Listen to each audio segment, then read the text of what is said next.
సంఘస్థులకు సంఘ పరిసరాలకు అందరికీ నా హృదయపూర్వకంగా అనుకుంటున్నాను. మరి అసలు విషయంలోనికి మనం వెళ్దాం. మరి ఈ 2 దినాలుగా మీరు ఎన్నో సంగతులు మీరు వింటున్నారు. అలాగే ఈ కార్యక్రమం యొక్క ప్రత్యేకత ఉపవాస కూటాలుగా మీరు ప్రకటించుకొని ఈ కార్యక్రమాన్ని ఏర్పాటు చేసుకోవడం జరిగింది. మంచిదే.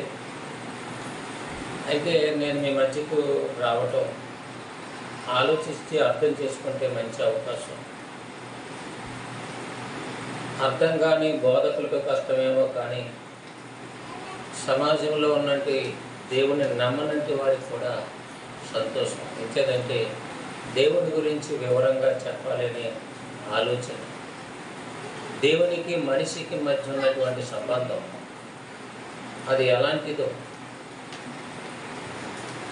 లేక దేవునికి మనం చేయవలసిన భక్తి, దేవునికి మనకు ఉన్నటువంటి సంబంధాలు, ఇలా ఎన్నో సంగతులు బైబిల్లో ఆది కాండం నుండి ప్రకటన గ్రంథం వరకు అనేక సంగతులు దేవుని గ్రంథంలో ఉన్నవి.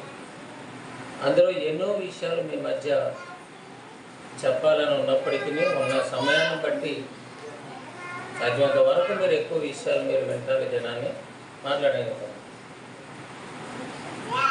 ఈ సమయం ముందు దేవుని వాక్యంలోనికి మనం ప్రవేశిద్దాం. ప్రకటన గ్రంథము 21వ అధ్యాయము.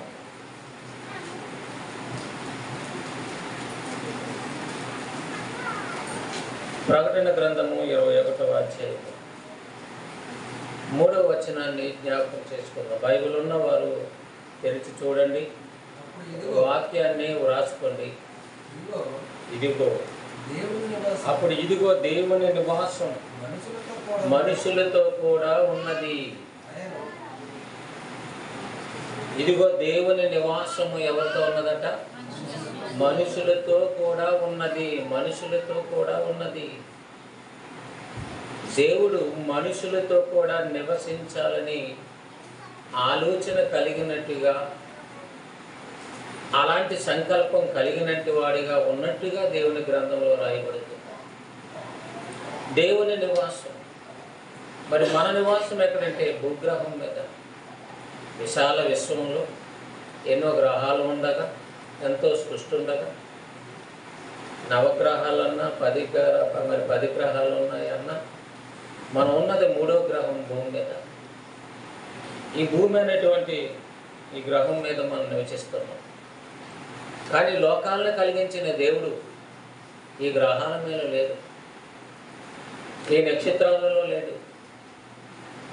దీని ఆవలి పరలోకమందున్న తండ్రి అని మనం ప్రార్థిస్తున్నామంటే ఈ 2వ లోకాన్ని దాటితేనే ఆ మొదటి లోకంలో తండ్రి యొక్క ప్రత్యక్షత ఉన్నట్టుగా బైబిల్ తెలియజేస్తాం. కాబట్టి ఇది మనం ఉన్నది 2వ లోకం, తండ్రి ఉన్నది మొదటి లోకం. అది మొదటి లోకంలో ఉన్నటువంటి తండ్రి ఆయన కోరిక ప్రకటన గ్రంథంలో తెలియజేస్తూ, ఇదిగో దేవుని నివాసము మనుషులతో కూడా ఉన్నది. ఎవరితో ఉన్నదంట?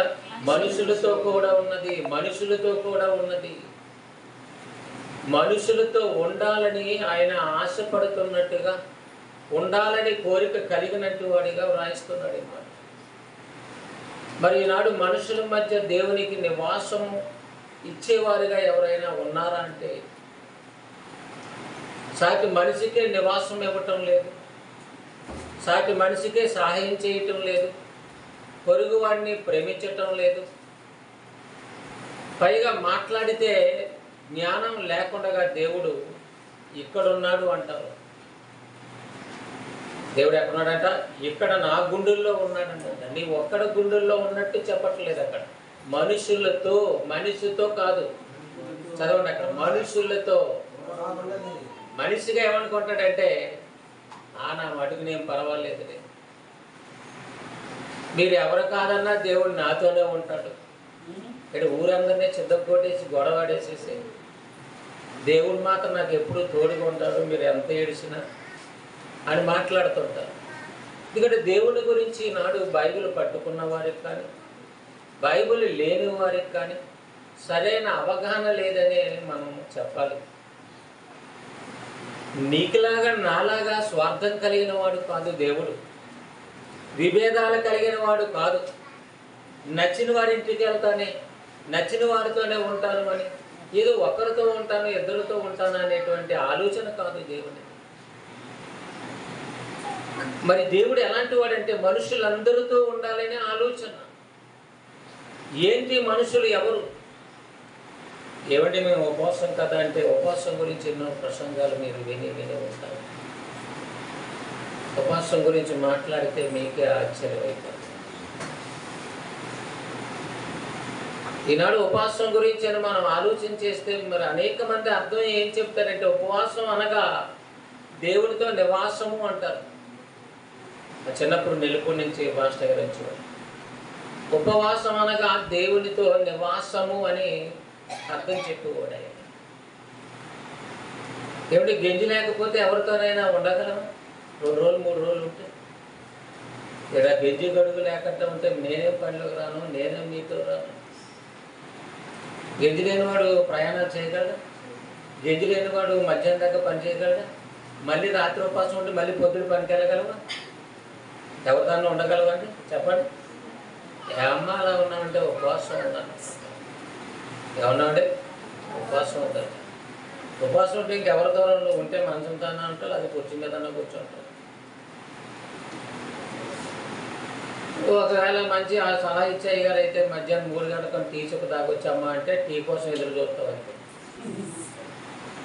లేకపోతే ఉదయం మినపరొట్టు మంచి దిట్టంగా తినేసేసి అలా ఉపవాసం ఉండేవాళ్ళు కూడా. ఏదేమైనా ఈ ఉపవాసాలు దేవునితో నివాసం ఉండేవి మాత్రం కాదు. కడుపు కాలిపోతున్నప్పుడు అలా ఉండేవి కాదు. అంటే అర్థంలోనికి వెళ్ళాలి, వాస్తవాల్లోనికి వెళ్ళాలి.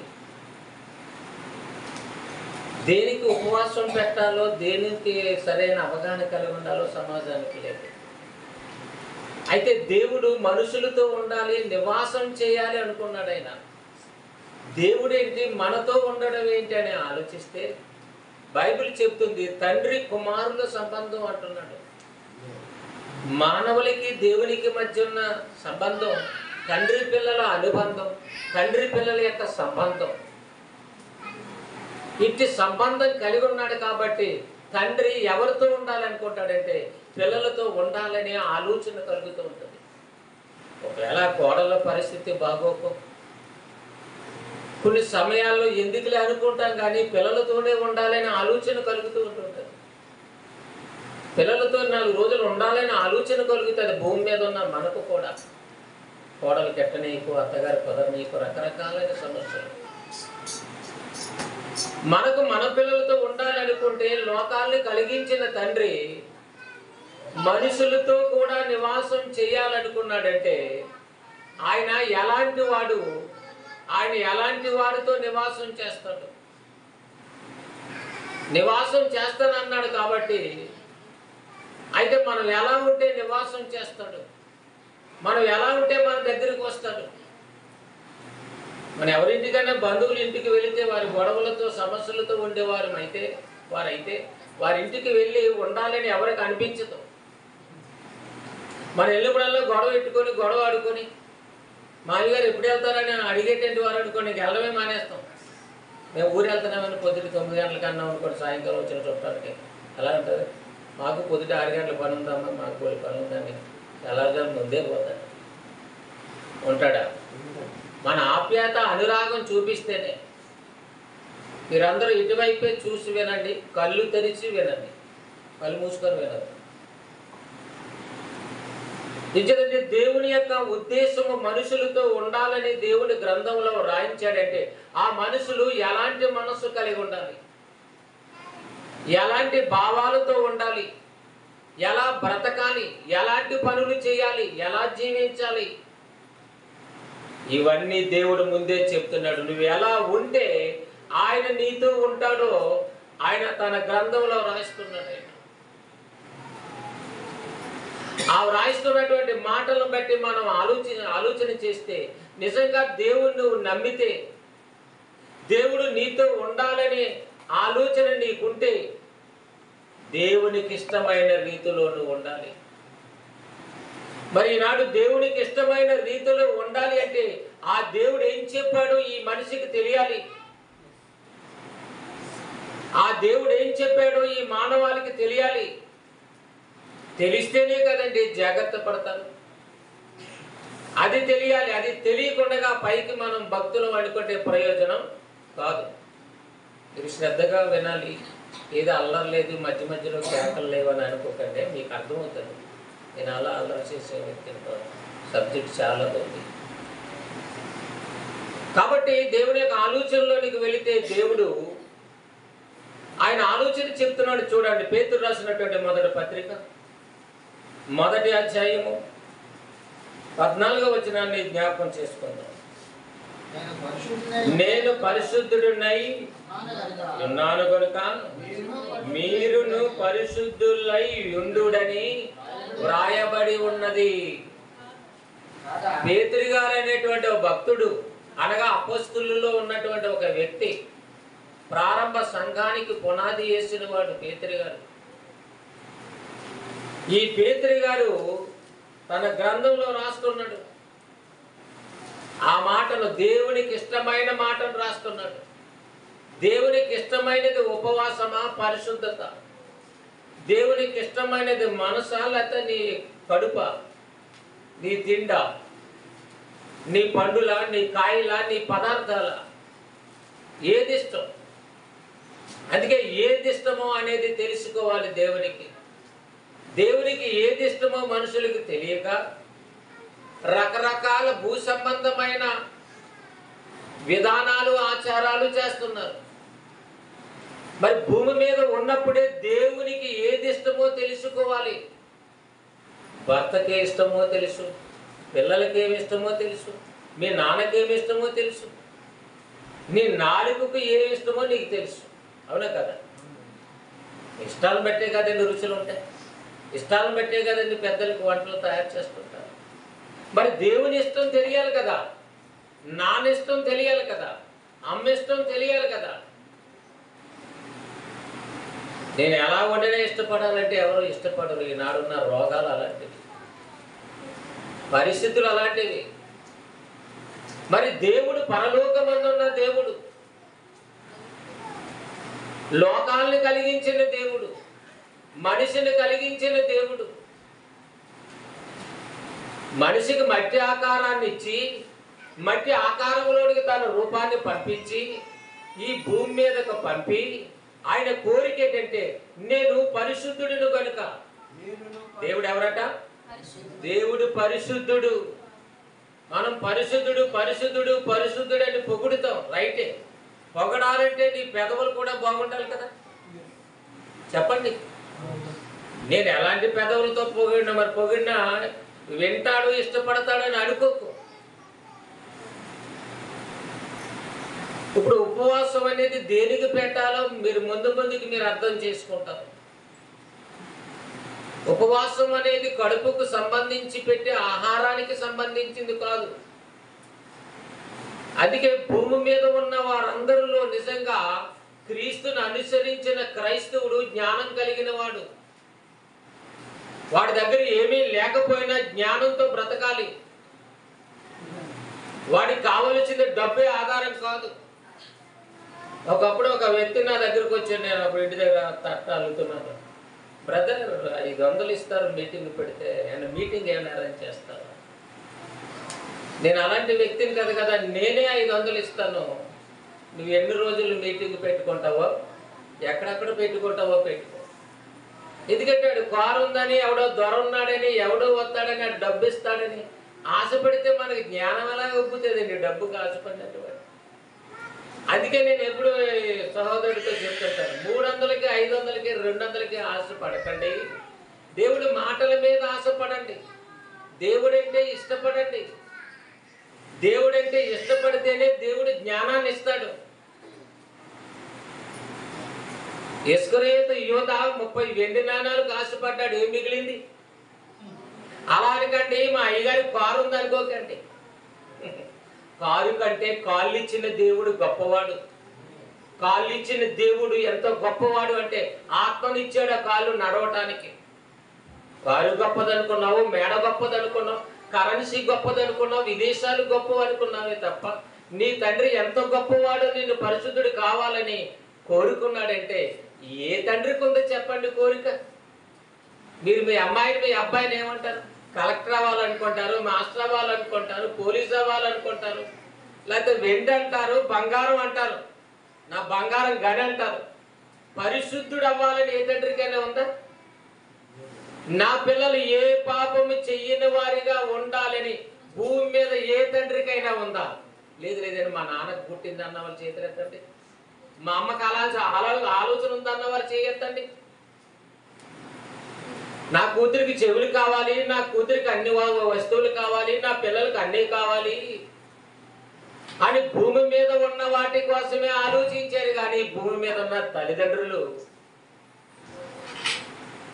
ఏమ్మా, ఈ భూమి మీద ఉన్న తల్లిదండ్రులు అలా ఆలోచించారే తప్ప నా పిల్లలు పరిశుద్ధులుగా ఉండాలని ఏ ఒక్కరైనా ఆలోచించారంటే ఆలోచించలేదు.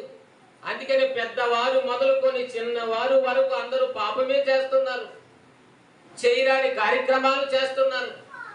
మాట్లాడితే దేవుడు గుడికి వెళ్తున్నాం అంటున్నారు, నమస్కారం పెట్టుకుంటున్నాం అంటున్నారు, దీక్ష చేస్తున్నాం అంటున్నారు, మీటింగ్స్కి వెళుతున్నాం అంటున్నారు. ఏ వెళుతున్నా సరే లోపల హృదయం ఎలా ఉంది? హృదయము పాడై ఉంది. హృదయం అంతా పాపము చేత నింపబడి ఉంది. నిజంగా ఈ మాటలు వింటున్నప్పుడు ప్రతి ఒక్కరు మైకి స్వరం ద్వారా వింటున్నప్పుడు ప్రతి ఒక్కరు మనస్సాక్షుల్ని ఆలోచించుకోవాలి. శరీరం కోసం ఆలోచించాలా, ఆత్మ కోసం ఆలోచించాలా, దేవుని కోసం ఆలోచించాలా, ఈ లోకం కోసం ఆలోచించాలా? దేవుడంటే చిన్నగా ఆలోచించకండి. 2 పాటలు ఒక వచనాన్ని చదివిస్తే ఇష్టపడతాడని అనుకోకండి. అందుకే ఈ మాటలు దేవుని మాటలు, నా మాటలు కాదు. మనుషులకు ఇష్టంగా ఇప్పుడు నేను మాట్లాడలేను. ఏ ప్రాంతానికి ప్రసంగానికి వెళ్ళినా మనుషులకు అనుకూలంగా కానీ అయ్యగారులకు అనుకూలంగా కానీ మాట్లాడలేము. ఎంచేత మనం మనుషులను సంతోషపెట్టేవారమైతే దేవునికి దాసులు కాలేము. దేవునికి దాసుడు కావాలి. 500 ఇస్తానంటే పారిపోవడం కాదు. మీరు మీటింగ్ పెట్టుకోండి, నేను వచ్చి వాక్యం చెప్పి 500 ఇచ్చి నేనే వచ్చేస్తాను అని చెప్పగానే ఆశ్చర్యపోయి ఇదేంటి మామూలుగా పని చేసుకుంటున్నాడు, మనం ఏదో ఒక 500 సదుపాయం కలిపిద్దాం అనుకుంటున్నాం, అందులో పై డబ్బులు మనం కొట్టేద్దామని వచ్చాడు నా దగ్గరికి. నేను అలాంటి వాడిని కాదు. ఎందుకంటే అలాంటి ధనం మీద మనసు పెట్టినట్టు వారు పరిశుద్ధులు కాలేరు. ధనము సర్వవేళ చెడ్డది అని అందరికీ తెలుసు. ధనాపేక్ష సమస్త కీడులకు మూలం. ఇంటి తలుపు కాదు, ఇంటి గేటు కాదు. ఏది మూలం? ధనాపేక్ష. నీ ధనాపేక్ష అన్నిటికీ అన్ని కీడులకు మూలం. నువ్వు ఎక్కడో దారాలు పోగులు కట్టించుకోవడానికి అడ్డు రోడ్డు మళ్ళీ పెళ్ళి జగ్గంపేట దాకా పోకరొద్దు. వాస్తవం ఇక్కడ తెలుసుకుంటే అన్నిటి కీడికి గల ప్రారంభం నీలో ఉన్న ధనాపేక్ష. దాని మీదే నీ మైండ్ ఉంటుంది. ఇస్కరియోతు యూదాకి ఎందుకు అలాంటి మరణం వచ్చింది? ఎందుకు ఉరేసుకున్నాడు? ఆడబిడ్డ ఎందుకు ఉరేసుకుంటుంది? మగవాడు ఎందుకు మరణించాలనుకుంటున్నాడు? ఎదుటివాడిని ఎందుకు చంపాలనుకుంటున్నాడు? కారణం వారి మనసు పాడైంది. ఒంటిని బాగా చూసుకుంటున్నారు, కడుపును బాగా చూసుకుంటున్నారు, తినే తిండిని చూసుకుంటున్నారు, కానీ లోనున్న మనస్సు, లోనున్న ఆత్మ అది పాడవుతుందని ఎంతమందికి తెలుసు? మనకు అవసరమైన వాక్యం అండి ఇది. అవసరమైనటువంటి వాక్యం ఇది, కథ కాదు ఇది. కాబట్టి మన మనస్సు ప్రతి ఒక్కరి మనసు ఆలోచించాలి ఈ క్షణాన్ని. దేవుని మనసు ఎలాంటిదంటే పరిశుద్ధమైనది, యథార్థమైనది, కల్మషం లేనిది. అలాంటి దేవునికి పుట్టినవాడు మనిషి. భూమి మీద మొట్టమొదట మనిషి ఆదాము నుండి నేటి వరకు వస్తున్న మనుషులంతా దేవునికి పుట్టినవారు. ఆ దేవుడు ఎలాంటి వాడట? పరిశుద్ధుడట. లేవియకాండలో కూడా ఇశ్రాయేలు కాలం నుంచి చెప్తున్నాడు చూడండి.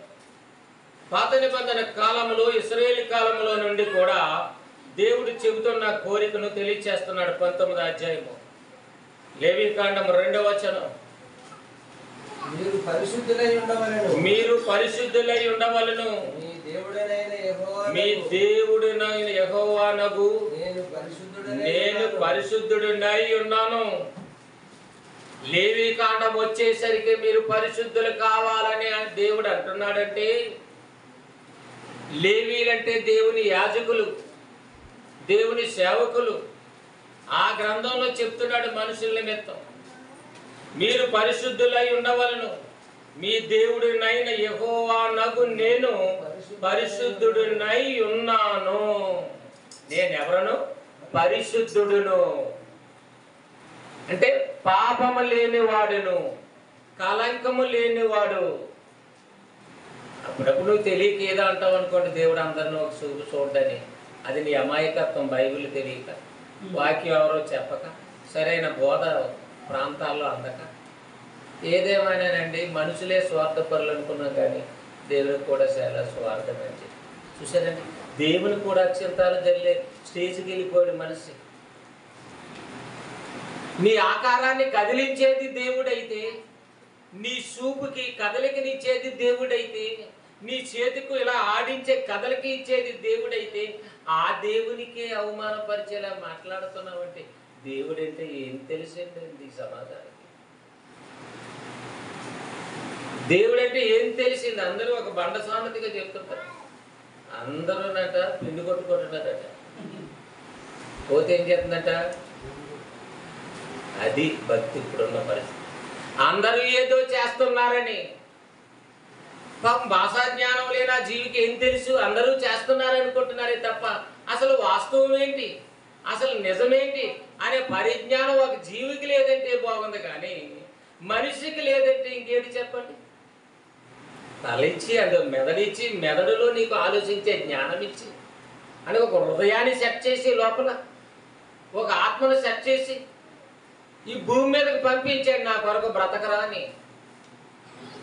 అలా పంపించిన మనిషి ఒక జంతువు కంటే అవగాహన లేని పనులు చేస్తున్నారంటే దేవునికి ఎలా ఉంటుంది? లేవీకాండం వచ్చేసరికి పాపులుగా ఉన్నారు. ఎందుకని? మొదటి అధ్యాయంలో దేవుడు సృష్టించేశాడు. మొదటి గ్రంథంలో ఆదికాండం 1వ అధ్యాయం 1వ వచనం, ఆది యందు దేవుడు భూమి ఆకాశములను సృజించెను కలుగు చేశాడు. ఆది యందు భూమి ఆకాశాలు కలుగు చేసిన తండ్రి 6 దినాల వరకు సృష్టిని చేస్తూనే ఉన్నాడు. మనం అనిపిస్తున్న ఈ సృష్టి ఎన్ని దినాలు చేశాడట? చెప్పండి, అందరూ చెప్పండి. 6 దినాలు. 6 దినాలు. 6 దినాలలో మనకు అవసరమైనవన్నీ ఆకాశమా, భూమా, వెలుగా, సూర్యుడా, చంద్రుడా, జీవుల, పక్షుల, సముద్రంలో జలచరముల. రే వినాలి, పిల్లలు కూడా వినాలి. అసలు అటెన్షన్లో ఉండాలి. అసలు నేను అస్తమాట వచ్చేవాడిని కాదు, నన్ను అస్తమాట కూర్చోవాడు శ్రద్ధగా. ఇలా 6 దినాల్లో మనకు అవసరమైనవన్నీ చేయటంలో దేవుడు 6 దినాలు కష్టపడి 7వ దినాన్ని విశ్రాంతి తీసుకున్నాడట. అంటే మొదటి కష్టం ఎవరిది? దేవుడిది. ఆ కష్టం ఎవరి కోసం? నీ కోసం, నా కోసం. ఆదాము నుంచి నేటి వరకు వస్తున్న 850 కోట్ల మంది ప్రజల నిమిత్తం దేవుడు పడిన కష్టం. ఆ కష్టంలోని సంపద ఇదంతా. ఆ కష్టం వల్లనే మనకు ఆకారం వచ్చింది, ఆ కష్టం వల్లనే మనకు ఆహారం వచ్చింది. అర్థమవుతుందండి? అది మొదటి అధ్యాయం అంతా వివరంగా చెబితే చాలా ఆశ్చర్యకరమైన దేవుని పని కనపడుతుంది. అలా పని చేసి అన్ని చేసిన తర్వాత ఆఖరిని కన్నాడంట తన కుమారుణ్ణి, తన కొడుకును.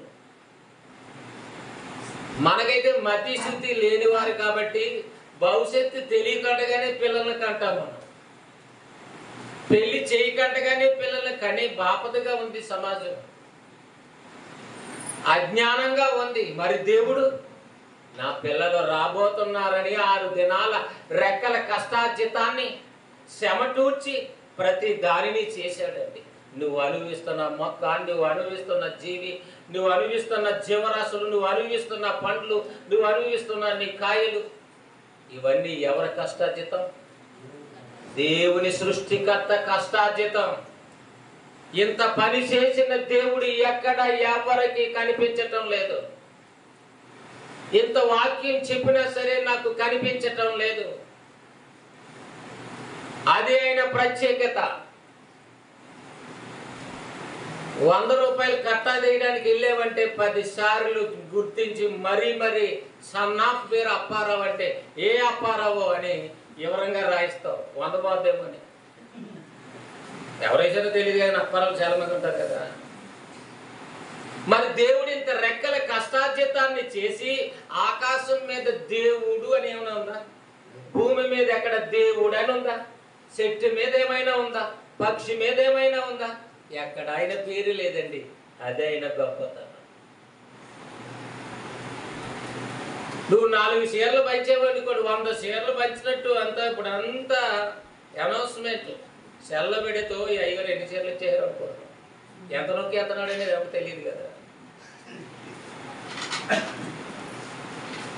దేవుడు మనల్ని అనాథులుగా చేయకపోయినా అనాథులు అని పేరు పెట్టుకొచ్చారు మనుషులు, అనాథులని. దేవుని పిల్లలు ఎవరు? దేవుని కుమారులు కదా. ధనానికి ఆశపడి ఏమంటున్నారంటే అనాథులు, వీళ్ళు అనాథులు అంటున్నారు. దేవుడు అనాథులుగా చేయలేదు మనల్ని. ఉన్నవాడైన తండ్రికి పుట్టినవారు మన తండ్రి అనగానే మా నాన్నకండి ఏమి లేదండి, ఇళ్ల స్థలం కూడా కొనలేకపోయాడండి, తాగుబోతాడని ఈ నాన్న గురించి చెప్తా. కానీ మరి ఆ నాన్న ఏం చేశాడు నీకోసం? ఆ నాన్న ఏం చేశాడో చెప్పాలో తెలుసండి. మా నాన్న నా కోసం ఆకాశం చేశాడు, భూమిని చేశాడు, సముద్రాలను చేశాడు, పర్వతాలను చేశాడు, ఎన్నో జీవరాశులు చేశాడు. లెక్కించలేని 84 లక్షల జీవరాశుల కంటే ఎక్కువ చేశాడు. నా తండ్రి చాలా ఉన్నవాడు. ఆక్రమించింది నీకు ఎకరమో, అరెకరమో, 5 సెంట్లు ఉంటుంది. కానీ ఈ ఆస్తి ఐశ్వర్యం అంతా ఎవరిది?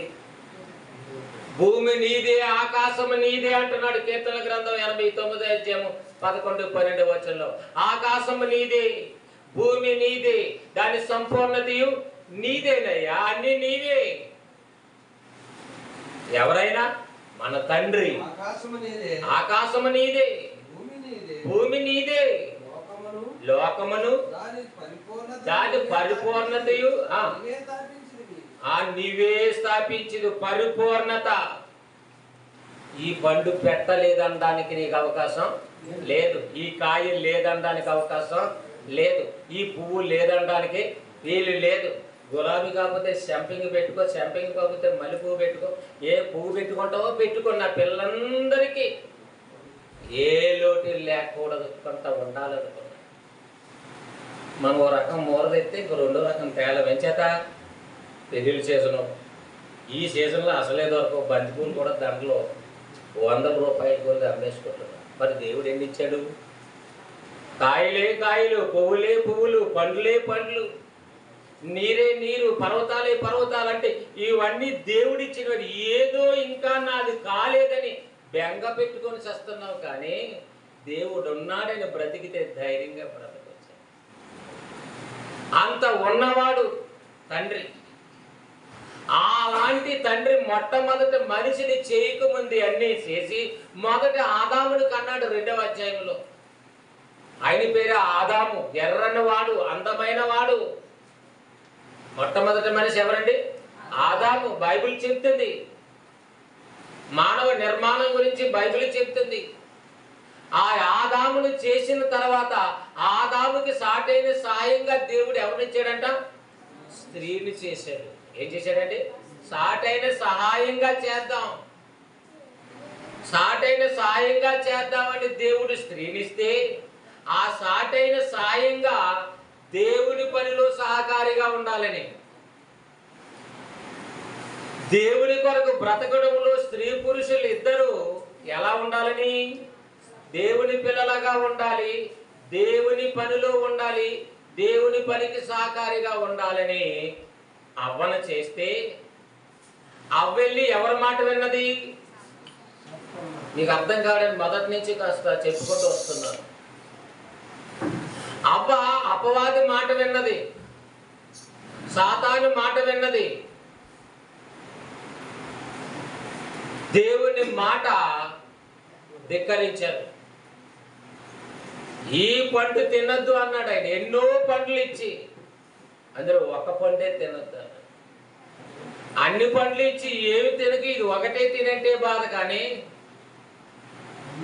ఏమంటే బంగాళదుంప ఒకటి తినకూడదంటే నీకు బాధ ఏంటి? ఎందుకు ఏడుస్తున్నావు? ఇంటికి వచ్చి బంగాళదుంప కూర వద్దన్నందుకు ఏడుస్తున్నావా? చికెన్ తినకూడదు అన్నందుకు ఏడుస్తున్నావా? ఎన్ని ఉన్నాయండి, ఎన్ని రకాలు ఉన్నాయి. ఒక పండు తినొద్దన్నందుకు ఒక పండు దగ్గరికి అపవాది ఏం చేసింది? అవ్వను నెమ్మదిగా ఆకర్షించింది. ఈ పండు తింటే ఇంకా నువ్వు దేవతల కంటే ఎక్కువ దేవతలు అయిపోతావు అని చెప్పింది. దేవతలుగా ఉంటారన్నాడు. ఆ అందం సరిపోలేదు ఆ తల్లికి. ఐశ్వర్యరాయికి ఆ అందం సరిపోకపోతే లేదంటే ఎలా కుదురుతుంది చెప్పండి? దేవుడికి ఎలాంటి ఎవరికి ఎలాంటి రూపం ఇవ్వాలో ఇచ్చాడు ఆయన. ఇచ్చిన రూపాన్ని బట్టి దేవుడిని ఏం చేయాలి? భయంపరచాలి. నన్ను నల్లగా చేశాడు, పళ్ళు ఎత్తుగా ఉన్నట్టు చేశాడు, కురసగా చేశాడు. ఏంటివి? ఇంకా అందం కోసం ఇంకా పెంచుకోవాలనుకున్నది ఆమె. ఉన్న అందం కాస్త పోయింది, ఉన్న దైవ స్వరూపం పోయింది. పండు తినగానే ఏం కలిగింది? సిగ్గు కలిగింది. ఏం కలిగింది? అప్పుడు బట్టలు లేవని, భోజనం లేదని, రూపాయలు ఎలాగొస్తాయని, మాత్రలు ఎలాగొస్తాయని బాధ లేదు. అప్పుడు వైద్య శాస్త్రం లేదు, వ్యవసాయ డిపార్ట్మెంట్ లేదు, రెవెన్యూ డిపార్ట్మెంట్ లేదు, పోలీస్ డిపార్ట్మెంట్ లేదు. ఈ డిపార్ట్మెంట్లన్నీ ఎప్పుడు వచ్చాయి? తప్పు చేసిన తర్వాత వచ్చింది డిపార్ట్మెంట్లు ఎప్పుడు వచ్చాయండి? తప్పు చేసిన తర్వాత, దేవునికి దూరం అయిన తర్వాత, దేవుడి గెంటి వేసిన తర్వాత ఎలా బ్రతకాలని ఆలోచన ఎప్పుడు వస్తుంది? తండ్రి ఇంకా వెళ్ళిపోయి నా దగ్గర ఉండటానికి వీల్లేదు, నీ బ్రతుకు మీరేదో బ్రతకండి అన్నప్పుడు వస్తుంది ఆలోచన. తప్పు చేసిన తర్వాత దేవుడితో ఇంకా అవకాశం లేదు, ఈ తోటలో ఉండటానికి వీల్లేదు అన్నాడు. అప్పుడు ఆలోచించాడండి దేవుడి కూడా. అప్పుడు వ్యవసాయం చేయడం ప్రారంభించాడు. ఎందుకని? భార్య మాట విన్నాడు కనుక. ఎవరి మాట విన్నాడు? నా మాట ఏంటండి బాబు అంటారు. నీ మాట వినే అలాగయింది. అవ్వ మాట ఆదామినే మొత్తం అంతా కొంపంతా పాడైపోయింది. సమాజం అంతా, మానవ సమాజం పాడైంది. ఎవరి మాట విని? అసలు మా అల్లుడు మా పిల్ల మాట అస్సలు వినంటే వాళ్ళకి అలా అర్థమైపోయింది. బైబిల్ వివరంగా ప్రారంభం నుంచి బోధించక నా మాటే విన. నీ ఆదాము అవ్వ మాట విన్నందుకు దెబ్బ అయిపోయాడు, అబ్రహాం శారా మాట విన్నందుకు దెబ్బ అయిపోయాడు, అననీయ సప్పీరా మాట విన్నందుకు చచ్చిపోయాడు అని ఎవరని చెప్తున్నారా? అననీయ సప్పీరా మాట విన్నందుకు ఏమైపోయాడు? ప్రాణాపాయం తెచ్చుకున్నాడు. భక్తుడైనటువంటి అబ్రహాం గారు ఎవరి మాట విన్నాడు? పర్వాలేదు, ఆగారిని పెళ్లి చేసుకో, మనకి పిల్లలు పుడతారు, ఆగారితో ఉండని. ఎంత భక్తి గల అయ్యగారికైనా అమ్మగారి సలహా ఇస్తే ఎలా ఉంటుంది? ఆగారు ఐగుప్తురాలైనా నల్లగా ఉన్నా నిగనిగలాడుతుంది. అబ్రహాం ముసలోడైనా ఇది మంచి అవకాశం అనుకున్నాడు, ఆవిడే అవకాశం ఇచ్చింది కదా. తప్పు చేశాడు. అప్పుడు ఇస్మాయిల్ పుట్టుకొచ్చారు లేదా? అప్పుడు ఇస్మాయిల్ లేరు. దేవుడు వాగ్దానం చేసిన సంతతి, ఇస్సాకు ద్వారా వచ్చిన సంతతి ఉండాలి. చేత ప్రారంభములో ఒక అవ్వ సలహా, స్త్రీ సలహా తీసుకోవడంతో వ్యవస్థ పతనమైంది. ఇలాంటి ప్రసంగాలు ఎన్నో ఉన్నవి, ఇది సింపుల్ గా చెప్పుకుంటూ వెళ్తున్నాం. అలా పతనమైనటువంటి మానవ జీవితము అప్పటి నుండి కూడా వారి గర్భాన పుట్టిన కయ్యోడు ఏమయ్యాడంటే అంతకుడు అయ్యాడు. ఓ కొడుకేమో భక్తుడుగా ఉన్నాడు. భక్తుడిగా ఉన్న కొడుకుని, భక్తుడిగా ఉన్న తమ్ముడిని కయ్యోని ఏం చేశాడు? చంపేశాడు. ఎంతో చక్కగా పవిత్రముగా శ్రద్ధగా ప్రకృతిని చేసి ఒక నివాసాన్ని కట్టి భూమిని నివాసంగా ఇచ్చి భూమి మీద మనిషిని ప్రవేశపెడితే మనిషి తప్పు చేశాడు, మనిషి పాపం చేశాడు, మానవ పతనం కనిపించింది. దేవునికి బాధ కలిగింది. దేవుడు చాలా బాధపడ్డాడు. నేను పరిశుద్ధుడు కనుక వీళ్ళు పరిశుద్ధులుగా ఉండాలని కోరుకున్నానే, ఏంటి వీళ్ళేంటి తప్పు చేశారు? ఒక తప్పే కాదండి చేశారని అని అనుకుంటే ఒక తప్పుకి మరొక తప్పు తోడవుతుంది. అలా అన్నానా, ఎవరన్నారు అని ఇంకొక తప్పు చెప్తావు, ఇంకొక అబద్ధం ఆడతావు, ఇంకో అబద్ధం ఆడతావు. రోజుకి ఎన్ని అబద్ధాలు చెప్పండి? రోజుకి ఎన్నిసార్లు దేవా నేను పాపిని ప్రభు అని అంటావు? అబద్ధమే కదా. పాపిని ప్రభు అంటావు, పాపాన్ని విడిచిపెట్టవు. ఏం ప్రార్థనలు, ఏం భక్తి? అసలు బుర్రుందా మనిషికి భూమి మీద? అందుకని ఏ రకంగా భక్తి చేసినట్టు వారికైనా దేవుని వాక్యము స్వర్గ లాంటిది, హృదయాలలో పొడిస్తుంది, మనిషిని తొలిచేస్తుంది. ఇలాంటి మాటలు వింటే ఎలా ఉన్నా పర్వాలేదు, అయ్యగారని దండం పెడుతున్నారు కదా, నమస్కారం పెడుతున్నారు కదా అని ఇష్టానుసారంగా బ్రతికితే దేవుడు ఊరుకుంటాడా? దేవుడు వాక్యం ఊరుకుంటుందా? వాక్యం ఎవరి దగ్గరికి వెళ్తే నీ రోగం ఎంతో, నీ మంచి ఎంతో, నీ లోటు ఎంతో, నీ బ్లడ్ లో ఏ రోగం ఉందో, ప్లేట్లెస్ ఎంత ఉందో అన్ని డాక్టర్ దగ్గరికి వెళ్ళేసరికి అన్ని తెలిసిపోతాయి. అవునా కదా? దేవుడి వాక్యం దగ్గరికి వస్తే నువ్వు ఎలాంటి వాడువో తెలుస్తుంది. దేవా నేను 3 దినాలు ఉపవాసం ఉన్నాను, 4 దినాలు ఉపవాసం ఉన్నాను, 40 రోజులు ఉంటాడు ఒక్కొక్క అయ్యగారు. ఒంటికాలు జపం చేస్తే 40 రోజులు ఏంటి, 80 రోజులు చేయొచ్చు. చేసే జపం మీద జపం కాకుండా యథార్థంగా చేస్తే పర్వాలేదు. ఒంటికాల మీద కొంగ జపం చేసావనుకో ఎన్ని రోజులైనా చేయొచ్చు. 40 రోజులు రాత్రి పగలు నువ్వు ఉండగలవా? 3 రోజులకు 3 రోజులు రాత్రి పగలు ఏం ముట్టకుండా నువ్వు ఉండగలవా? దేవుని మీద అంత పట్టుదల ఉందా? పట్టుదలగా చేస్తే కడుపు మార్చుకోవడం అంత ఆయన అవసరమా? పాపం చేయకుండా ఉండటం అవసరం, నేరం చేయకుండా ఉండటం అవసరం. అది దేవునికి ఇష్టం.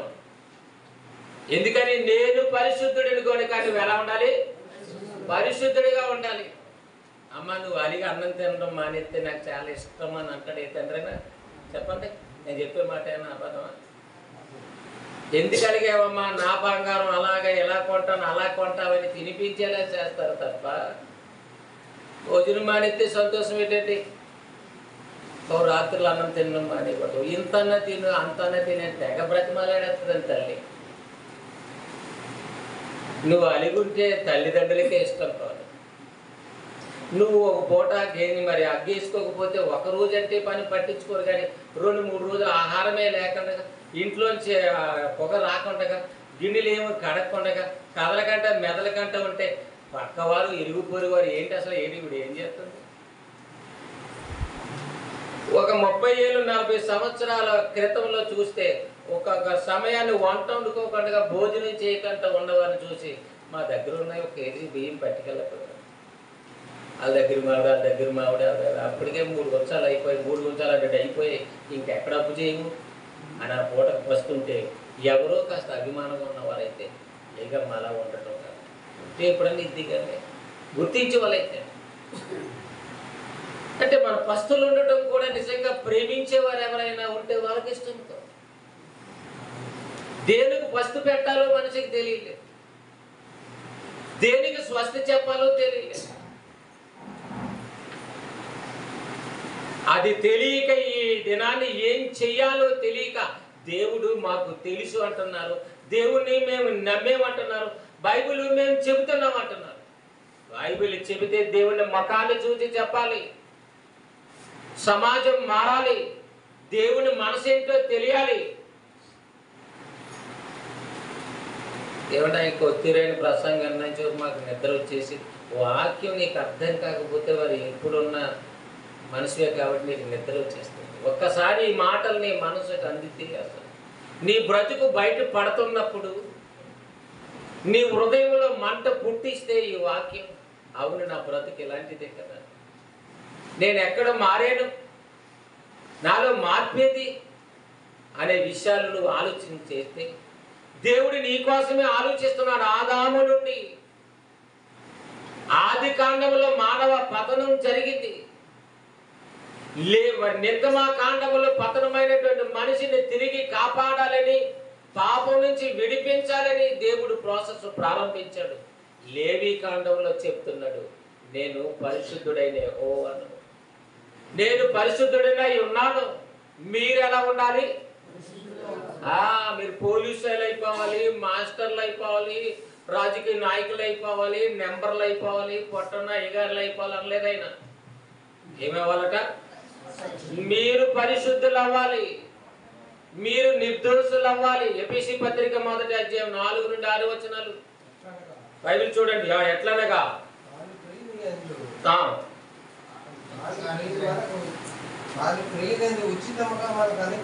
ఉచితముగా మనకు అనుగ్రహించిన దేవుని కృపా మహిమకు కీర్తి కలిగినట్లు దేవుని చిత్త ప్రకారమైన దయా సంకల్పము చొప్పున యేసుక్రీస్తు ద్వారా తనకు కుమారులుగా స్వీకరించుటకై మనలను ముందుగా దేవుడు తన కోసం నిర్ణయించుకొని మనము తన ఎదుట, ఇప్పుడు చూడండి అక్కడ, పరిశుద్ధులమును నిర్దోషులమై ఉండవలనని ఎలా ఉండాలనుకున్నాడట? జగత్తు పుట్టక ముందు ఏమనుకున్నాడు? ఇలాంటి మాటలు వినటానికి వద్దు అని అనుకుంటారు ఇలాంటి వాక్యాన్ని. పరిశుద్ధులు నిర్దోషులై ఉండాలని జగత్తు పునాది వేయబడక మునిపే దేవుడు అనుకున్నాడనే మాట మీరు ఎప్పుడైనా విన్నారా? ఎవరు ప్రసంగాలైనా సరే విన్నారా? బైబిల్లో ఉంది. నువ్వు పరిశుద్ధుడు కావాలి, ఏ దోషము లేని వారిగా ఉండాలి. ఏం కోరికండి? ఎంత మంచి కోరిక! ప్రపంచంలో ఏ నాయకుడికి ఉంది, ఏ వ్యవస్థలో ఉంది చెప్పండి?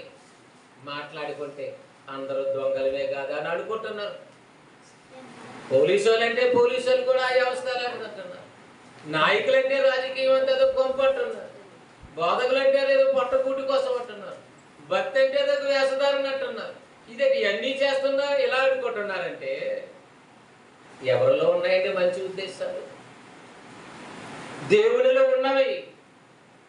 అది జగత్తు అనగా మనకు కలుగు చేయబడిన యశ్వం, భూమి ఆకాశం లేనప్పుడు అనుకున్నాడట. మరి అవి లేనప్పుడు మనం ఉన్నామా? అవి లేనప్పుడు మనం ఇక్కడికి రాలేదు. అవి లేనప్పుడు మనకే ఆకారం లేదు. భూమి లేకపోతే మనం ఎలా ఉంటాం? మనం నడవటానికి నేల ఉండాలి కదండి. అదే కదండి. పెళ్లి కూతురు నడవటానికి, కాపురం చేయడానికి ఒక ఇల్లు ఉండాలి, మనుషులు ఉండడానికి ఒక నివాసం ఉండాలి. ఇవి లేకముందు అనుకున్నాడట పరిశుద్ధులుగా ఉండాలని, నిర్దోషులుగా ఉండాలని. ఎంత మంచి కోరిక! మరి నీవు ఈ భూమి మీదకి వచ్చిన నీవు ఇలాంటి సంగతులు నేర్చుకొని, అయితే నా జీవితాన్ని మార్చుకోవాలి, నా తండ్రి పరిశుద్ధుడు, మాది పలానా వారి కుటుంబం, పలానా వారి వంశం అని చెప్పడం కాదు. నువ్వు, నీ తండ్రి ఎవరు? పరిశుద్ధుడు. మీ నాన్న అయితే గొడవలకు బాగా పెద్ద పూలని చెప్పుకుంటావు, అది నీకు చాలా పెద్ద గొప్ప. మా నాన్న కర్ర తీసుకొస్తే, మా నాన్న తగులు నిలబడితే అంటావు నువ్వు. ఏ నాన్నలు సరిపోరండి ఆయన దగ్గర. మనలంత గొప్పగా కావాలనుకున్నాడు. పాపం నా పిల్లలకు అంటకూడదని. మరి ఎందుకు పాపం చేస్తున్నామంటే మన తల్లిదండ్రులకు దేవుని గురించి తెలియక, ఆ తల్లిదండ్రులకి వారిని కన్నా తల్లిదండ్రులకి దేవుని గురించి తెలియక. తెలుసా అండి? తెలియకేనండి, వారికి అర్థం కాలేదు, చెప్పేవారు ఎవరు లేరు. కడుపుకంత ఆహారం, ఒంటికి కావాల్సిన నివాసం, ఎదిగితే వయసుకి తగ్గ ఒక పిల్లని ఏదో చూసి పెళ్లి చేయటం, ఈ తప్ప ఏమున్నాయండి? తినటం, త్రాగటం, తిరగటం, అంతేనా? నేను అర్థమవుతున్నాయండి? అమ్మ అర్థమవుతున్నాయమ్మా? అట్లు చూడకూడదు. మీరు ఎక్కడికి వెళ్ళినా అసలు కిందకి రెప్పేసే పని ఉండదు. ప్రసంగా అంత ఆసక్తిగా ఉంటే మీ మైండ్ ఎలాంటిది అనేది మాకు అర్థమవుతుంది. ఇక్కడ ప్రసంగాలు ఏ ఊరిలో లేఖనాల పరిశోధన పెట్టినా, ఎలాంటి సంఘాల నుంచి వచ్చిన వారైనా సరే అలా తప్పనిసరిగా వినవలసింది. చేత ఆ వాక్యం అంత రుచైనది, అంత జ్ఞానమైనది. మన గురించి దేవునికి ఇంత ప్రేమ ఉన్నదా అని అర్థమవుతుంది. మరి ఇంతగా దేవుడు మనల్ని ప్రేమించాడు, పరిశుద్ధులు కావాలని కోరుకున్నాడు. భూమి మీద తండ్రికి లేనటువంటి ఆలోచన పరలోకమందు ఉన్న తండ్రికి ఉంది. ఆయనకి ఎందుకు ఉంది, మనకెందుకు లేకపోవాలంటే మనము మట్టి శరీరాలు కలిగి ఉన్నాం. మనకున్న శరీరం ఏంటి? మట్టి. లోపల ఉన్నది ఆత్మ. ఆత్మ ఏం చేస్తుంది? శరీరాన్ని కదిలిస్తుంది, శరీరాన్ని జీవింపు చేస్తుంది, శరీరాన్ని మాట్లాడింపు చేస్తుంది. ఇవన్నీ చేసేది ఎవరు? ఆత్మ. ఎవరు చెప్పండి? ఇంకా ఆత్మ కాకుండా మరొకటి ఉంది, హృదయం. అది మనుషులలో ఆంతర్యములో ఆయన ఉంచినటువంటి హృదయం. మనుషుల్లో సెట్ చేశాడు, ఒక హృదయాన్ని ఇచ్చాడు. ఆ హృదయము దేవుని కొరకు ఆలోచించాలని ఇచ్చాడు. మనుషులు దేవుని కొరకు ఆలోచించటం లేదైనా. ఇప్పుడు ఆలోచింపజేసే మాటలు మరలా పాడైన హృదయాలు, పాడైన మనసు మరలా తిరిగి బాగుపడాలంటే ఎక్కడికి వెళ్ళాలి? దేవుని యొద్దకు వెళ్ళాలి. మరి దేవుని దగ్గరికైనా వచ్చావు, నీకు తెలిసిందా? నడుచుకుంటున్నావా? లేదే. ఆ పండుగ అంటున్నావు, ఈ పండుగ అంటున్నావు, ఇది అడిగి పోతే మళ్ళీ క్రిస్మస్ వచ్చేస్తుంది, క్రిస్మస్ పోతే మళ్ళీ ఏమొచ్చేస్తుంది? మళ్ళీ జనవరి పెద్ద పండుగ పోయింది అనుకోండి, మరలా లెంట డేస్ అని అదొక పండుగ, సావుల పండుగ, 40 రోజుల పండుగ అంట లెంట డేస్. ఏదో రకంగా పండగ కావాలి మనకు, అంతే. ఎందుకు? తినడానికి, కొత్త బట్టలు కట్టుకోవడానికి. పండగ ఎందుకు వచ్చింది? పండగ ఎందుకు వచ్చింది? మరి రూపాయి లేదు నా చేతులు అంటారు పెద్దవాళ్ళు. లేనప్పుడు ఇది వరకు పండగ కోసం 20,000, 30,000, 50,000, లక్షలు ఖర్చు పెడుతుంటారు చాలా మంది. అప్పైనా సరే మన వాళ్ళు వస్తారు, మన వాళ్ళు వస్తారు, అల్లుడు వస్తారు. అవి పండుగకి ఏమీ లేదు. తీరా చూస్తే పండగ అంతా అయిపోతే కంపు. ఆ తర్వాత వారం చీట్లో వచ్చి మన చుట్టూ తిరుగుతుంటారు. 2 రోజుల పండగకే మన ఒంటి మీద వేసిన డ్రెస్కు, మనం తిన్న తిండ్లకు, మనం తాగిన డ్రింక్స్కు, వీటన్నిటికీ ఫలితం మనకు రుణం కనపడుతుంటుంది. పండగ వల్ల మిగిలిందేమీ లేదు. అయినా సరే పండగ కావాలి, అయినా సరే పెళ్లి రోజు చేసుకోవాలి, అయినా సరే పుట్టినరోజు చేసుకోవాలి, అయినా సరే సచిన రోజు చేసుకోవాలి. ఎన్ని బాధలు పడినా పర్వాలేదు. మనిషికి దేవుని గురించిన జ్ఞానం అర్థం కాక వ్యర్థమైన పనులు చేస్తున్నాడు. తన మనసు నిదానంగా ఉండటానికి దేవుని జ్ఞానం లేక ఇలాంటి అమాయకమైన పనులన్నీ చేస్తాడు. మరి నీ మనసును మార్చుకోరా అంటున్నాడు. ఎందుకని? నేను పరిశుద్ధుడును, ఇదిగో దేవుని నివాసం మనుషులతో కూడా నేను మీతో ఉండాలని చేసుకున్నాను రా, నాకు మీరు దూరం అయిపోతున్నారు. మీ పాపములను దూరం చేస్తున్న 59వ అధ్యాయం యెషయా గ్రంథము 59వ అధ్యాయము 2వ వచనం. మీ పాపములు ఆయన ముఖమును మీకు మరుగుపరిచెను. మీ పాపాలు ఏం చేస్తున్నాయంట? ఆయన ముఖమును మీకు ఏం చేస్తుంది? మరుగుపరిచెను. గనుక ఆయన ఆలకింపకున్నాడు. ఇంకా పై వచ్చిన చూడండి, 2వ అధ్యాయంలో పైన మీ దోషములు మీకును మీ దేవునికి అడ్డమగా వచ్చును. అయినా సరే దేవుడు ఉన్నాడు. అంత మొండితనం నీది, మొండి మనిషివు నువ్వు. అర్థం గారు మూర్ఖుడండి బాబు, ఎంత చెప్పినా ఎనడండి బాబు, ఎంత చెప్పినా వినడండి బాబు. నా ఇక్కడ ఉన్నాడంట. ఇది అంత గొడవ, అందరూ కొడేసి అన్ని అన్యాయాలు చేసేసి అన్ని దోచేసుకుని అన్నింటిలో మిగిలిచేసుకొని ఎక్కడున్నాడంటే మరి ఎలాగండి? పద్ధతిగా ఉందండి అది? నువ్వు అంటే అన్నా కానీ దేవుడు చెప్తున్నాడు, మీ దోషములు మీకును మీ దేవునికి ఎలా ఉన్నాయి? అడ్డమగా వచ్చును. అడ్డమగా వచ్చును. మనకు అడ్డంగా ఎవరైనా ఉంటే కనబడుతుందండి? మనం చూసే టీవీకి అడ్డంగా ఎవరైనా ఉంటే ఇష్టపడతామా? మనం చూసే సినిమాకు పొడుక్కున్నవాడు మన ముందు కూర్చున్నాడు అనుకోండి, ఇష్టపడతామా? చెప్పండి, ఎవరైనా అంత పొడుగ్గా అడ్డుగా ఇళ్ళ పక్క తిప్పుకుంటాం. సరే గొడవ జరిగినా సరే పొడుక్కున్నాడు బాబు నువ్వు పక్క తిప్పుకుంటాం. చూడాలి. ఏం చేయాలండి? అన్నీ చూడాలి. దేవుని చూడాలని మాత్రం అనిపించదు. మీ పాపం అడ్డిగా వస్తుంది. అమ్మో నా పాపం నన్ను ఆటంకం పరిస్తే దేవుణ్ణి చేరుకోలేనే. ఒక మనిషి అడ్డగా వస్తేనే, మాటల్లో అడ్డగా వస్తేనే ఊరుకోవటం లేదే, పాపం అడ్డుగా వస్తుంది. ఏం చేస్తావు? ఆ పాపం అడ్డుగా వస్తుంది. దేవుడు దేవుడు అంటున్నావు కానీ పెదాలతో పాపం నీకు అడ్డుగా ఉంది, అందుకే దేవుడు అర్థం కాలేదు. లేకపోతే నిద్ర పోతావా? అసలు నిద్ర వస్తుందా నీకు? అసలు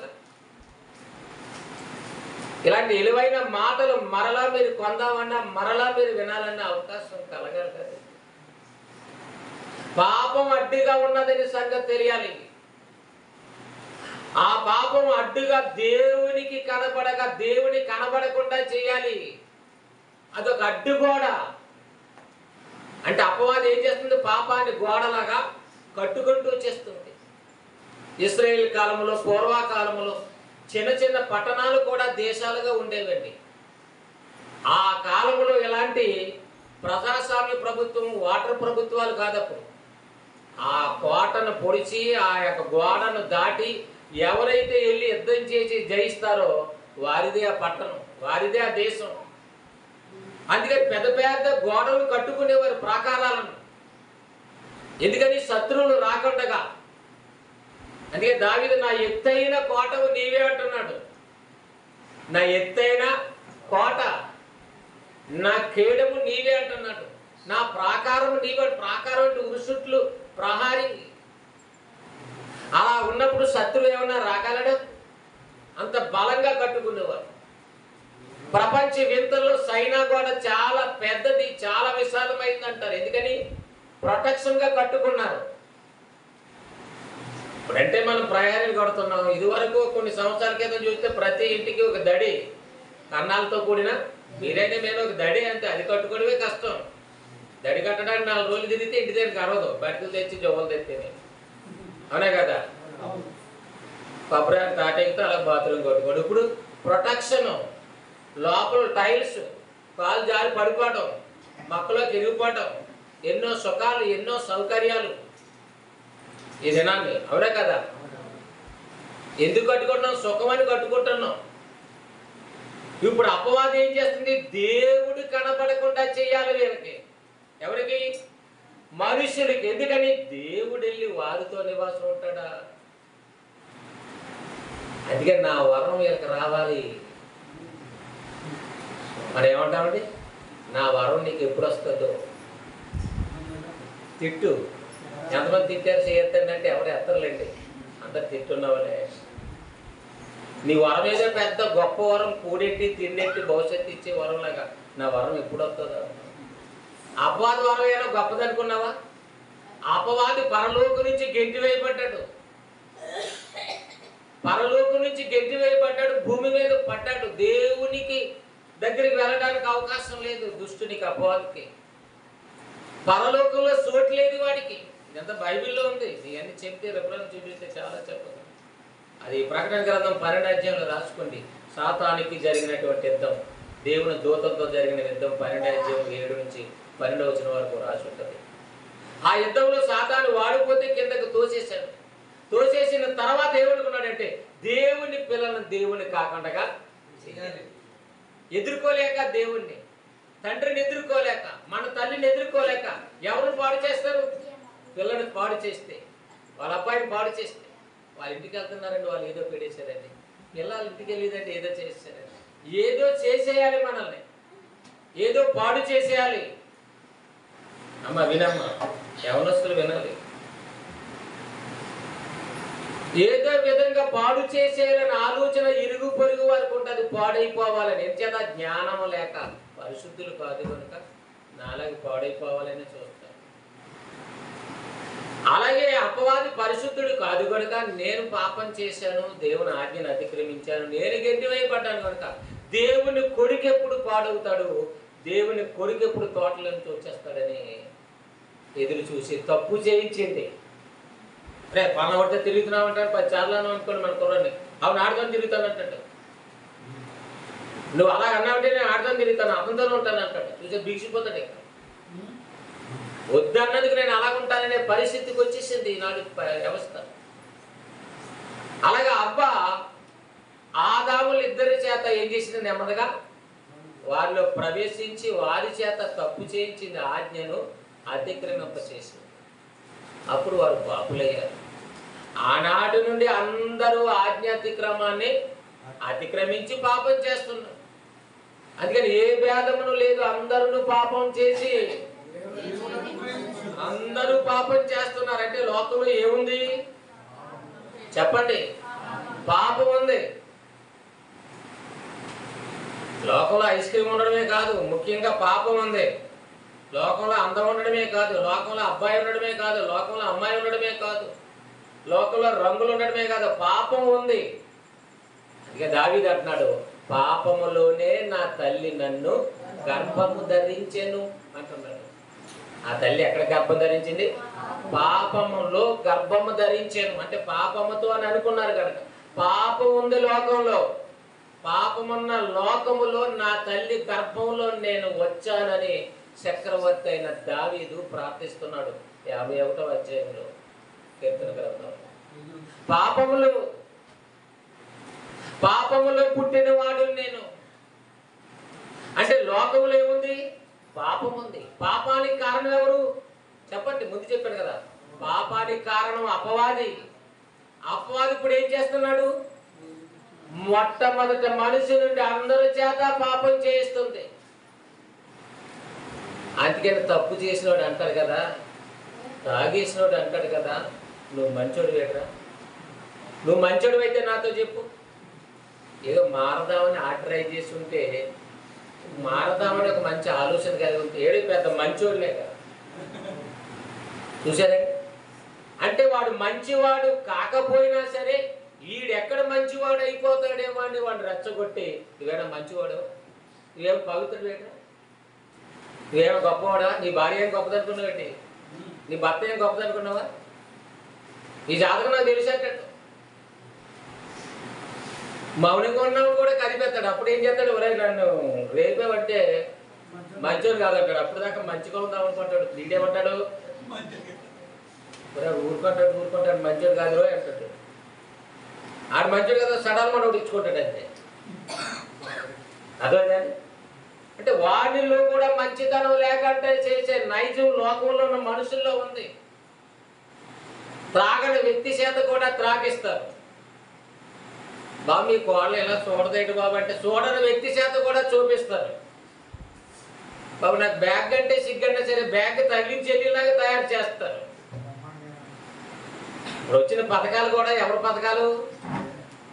మగవాళ్ళకైనా డ్వాక్రా పథకం ఉంది. ఇది చెప్పండి ఎవరికి ఉంది? అపవాదికి ఇచ్చింది, ఆడవాటికే. ఏ రకంగానైనా వ్యవస్థ పాడవాలంటే ఎవరిని పట్టుకోవాలి? గేలం ఎవరికి వెయ్యాలి?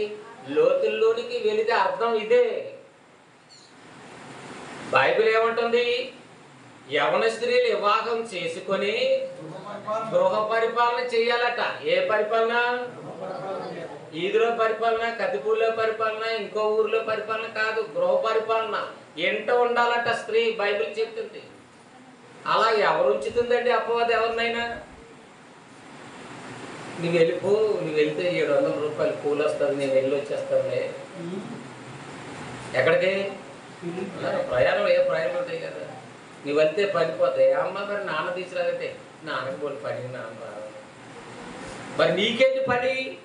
లోకపు ఆకర్షణ తగ్గించుకో మనం.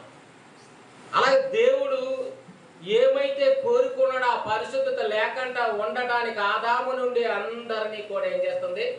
పాపములో ముంచుతుంది. అప్పుడు గోడ ఉరుసుట్లు యావత్తు మానవాళికి ఏం చేస్తుంది? అడ్డంగా గోడ కడుతుంది అని అర్థం. పాపం అనే గోడ అడ్డుగా ఉంది. ఇప్పుడు దేవుడు ఎలా కనబడతాడు చెప్పండి? ఆ అయ్యగారు ఎవరో కొట్టురంటండి, మనకు తెలిసిన బాగా చెప్పాడు కానండి, నా చెవులకి ఎక్కలేదు. గోడ అడ్డుగా ఉంటే ఏమవుతుంది చెప్పండి?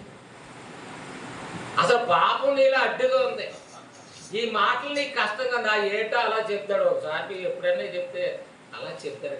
వాక్యం అన్ని కడిగేస్తే తప్ప ఎలాగున్నా పర్వాలేదని అలా వదిలేస్తే కొండలు రేపు పొద్దున వండుకోవడానికి పనిచేస్తాయి. అవి అయితే శుభ్రం చేసుకోవాలి, ఇదైతే కంపుతో ఉన్నా మరేం పర్వాలేదు, అంతే కదా. హృదయం ఎలాగున్నా పర్వాలేదు, ఇల్లు ఒళ్ళు పాత్రలు అయితే మాత్రం శుభ్రంగా ఉండాలి. ఇప్పుడు దేవుడు ఉండే ఇల్లు ఇది, దేవుడు ఉండే నివాసం ఏంటది? మనిషి హృదయం. మనుషులలో దేవుడు ఉండాలనుకున్నాడు. ఇప్పుడు మనుషులు ఎలా ఉండాలి చెప్పండి? భక్తి ఎంతో, పాపం ఎంతో, వైనం కాకుండా ఉండాలా? అర్థం చేసుకోవాలి. పైకి తండ్రి తండ్రి అంటే వస్తుందా పరిశుద్ధత? రాదు. వాస్తవం తెలియాలి. బైబిల్ అంతే చెప్తుంది, వినుట వలన విశ్వాసము కలుగును అన్నట్టు. ఏం చేయాలంట? వినుట వలన, చూచుట వలన కాదు, వినాలి. వినాలి, వాస్తవాన్ని వినాలి. ఇప్పుడు వింటున్నారు, ఓమో పాపం మనకు అడ్డుగా ఉంది, అందుకే దేవుడు అర్థం కావట్లేదు, అందుకే దేవుడు తెలియట్లేదు, అందుకే దేవుడు పిల్లలు అంటున్నారు తప్ప ఎవరు దేవుడి కొరకు బ్రతకట్లేదు. దేవుడి కొరకు ఏదో ఆసక్తి. దేవుడేమో మీతోనే ఉండాలన్నాడు. మీతో ఉండాలంటే ఎలా ఉంటాడు? నువ్వు అంటావు మీతోనే ఉంటానయ్యా, మీతోనే ఉంటాయి, బోలు పాటలు ఉన్నాయి సెల్లో. నువ్వు లేకపోతే నేను ఉండలేనయ్యా. నువ్వు ఉండలేవన్న మాట నిజమైతే నీలో పాపం ఉండకూడదు. అది ఉండగా ఎలా ఉంటాడు చెప్పండి? నీలో కంపు ఉండగా, నీలో మురుగు ఉండగా ఎలా వస్తాడు? పాపం అంటే దేవునికి అసహ్యం. దేవునికి ఏది ఇష్టంగా చెప్పండి? పాపం అంటే ఇష్టం కాదు. పాపం అనేది ఏ మూలను కనపడకూడదు. అలాంటప్పుడు పాపం అంతా నీలో పెట్టుకుంటే ఆయన ఎలా వస్తాడు నీలో? ఈ రాత్రి నాలో ప్రవేశించని వీళ్ళందరిలో దూరిపోండి అంటున్నాం. నీకేం పోయింది? నీకేం తెలుసు? దూరిపోవడానికి ఆయన గుడిసేటి దూరాలంటే హృదయం ఖాళీ ఉండాలి కదా. చెప్పండి, హృదయం ఖాళీ ఉండాలి లేదా?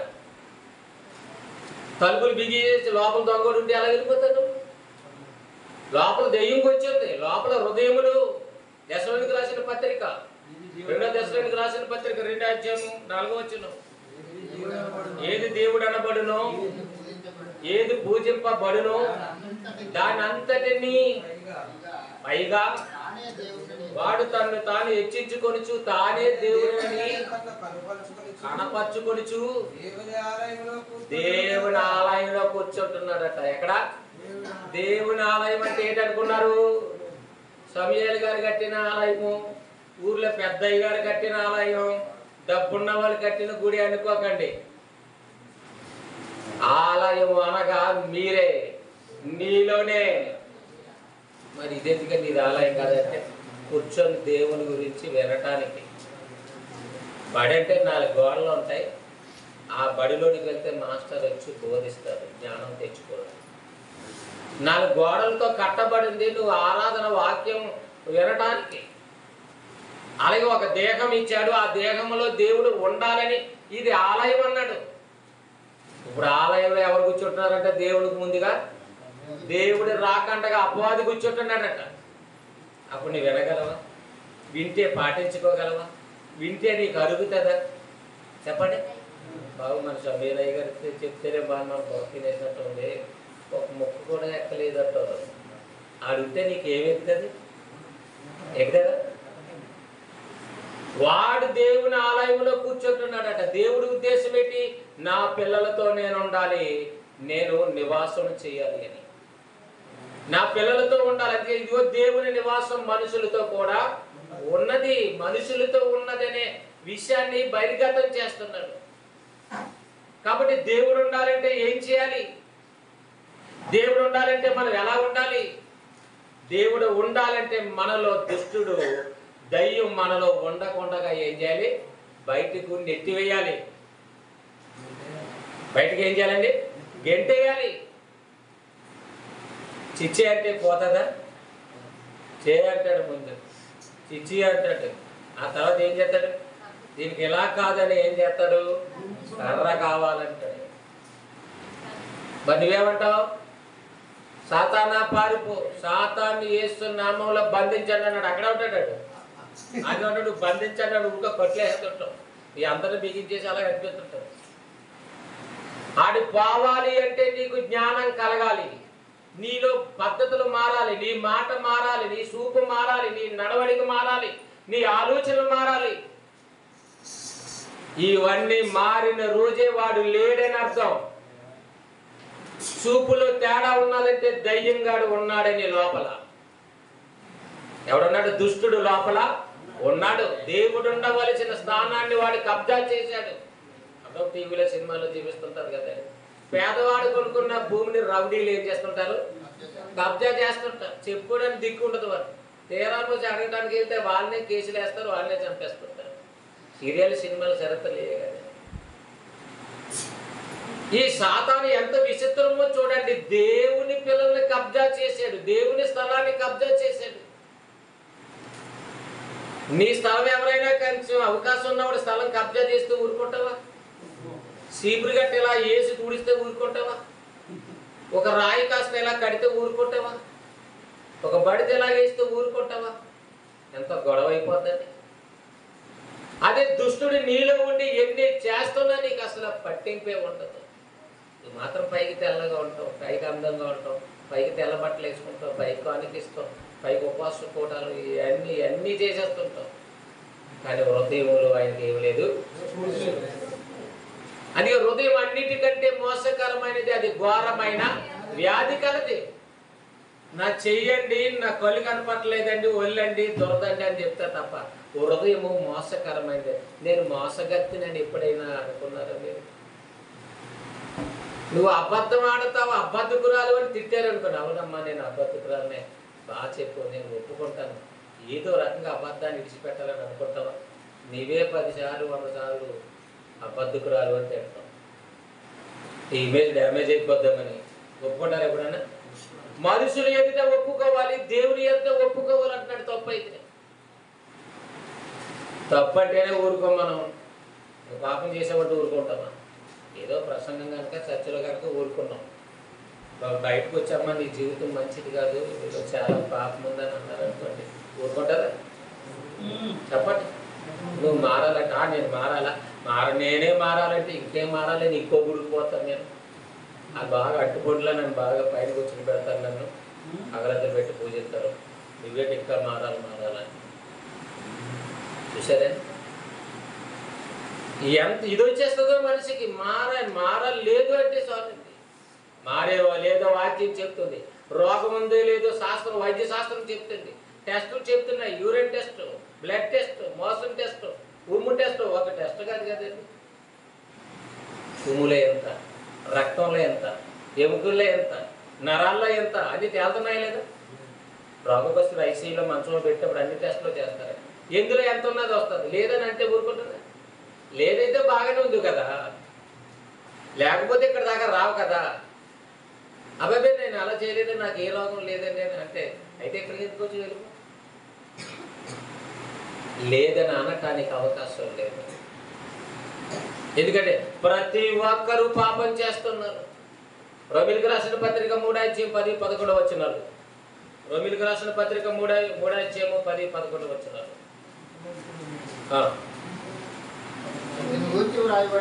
ఇందుని గురించి వ్రాయబడినది ఏమనగా, నీతిమంతుడు లేడు, ఒక్కడును లేడు, గ్రహించువాడు లేడు, దేవుడు ఎదుగువాడు ఎవడం లేడు. అందరూ త్రోవ తప్పి ఏకముగా పనికి మాలిన వారయ్యరి. అందరూ ఏమయ్యారంట?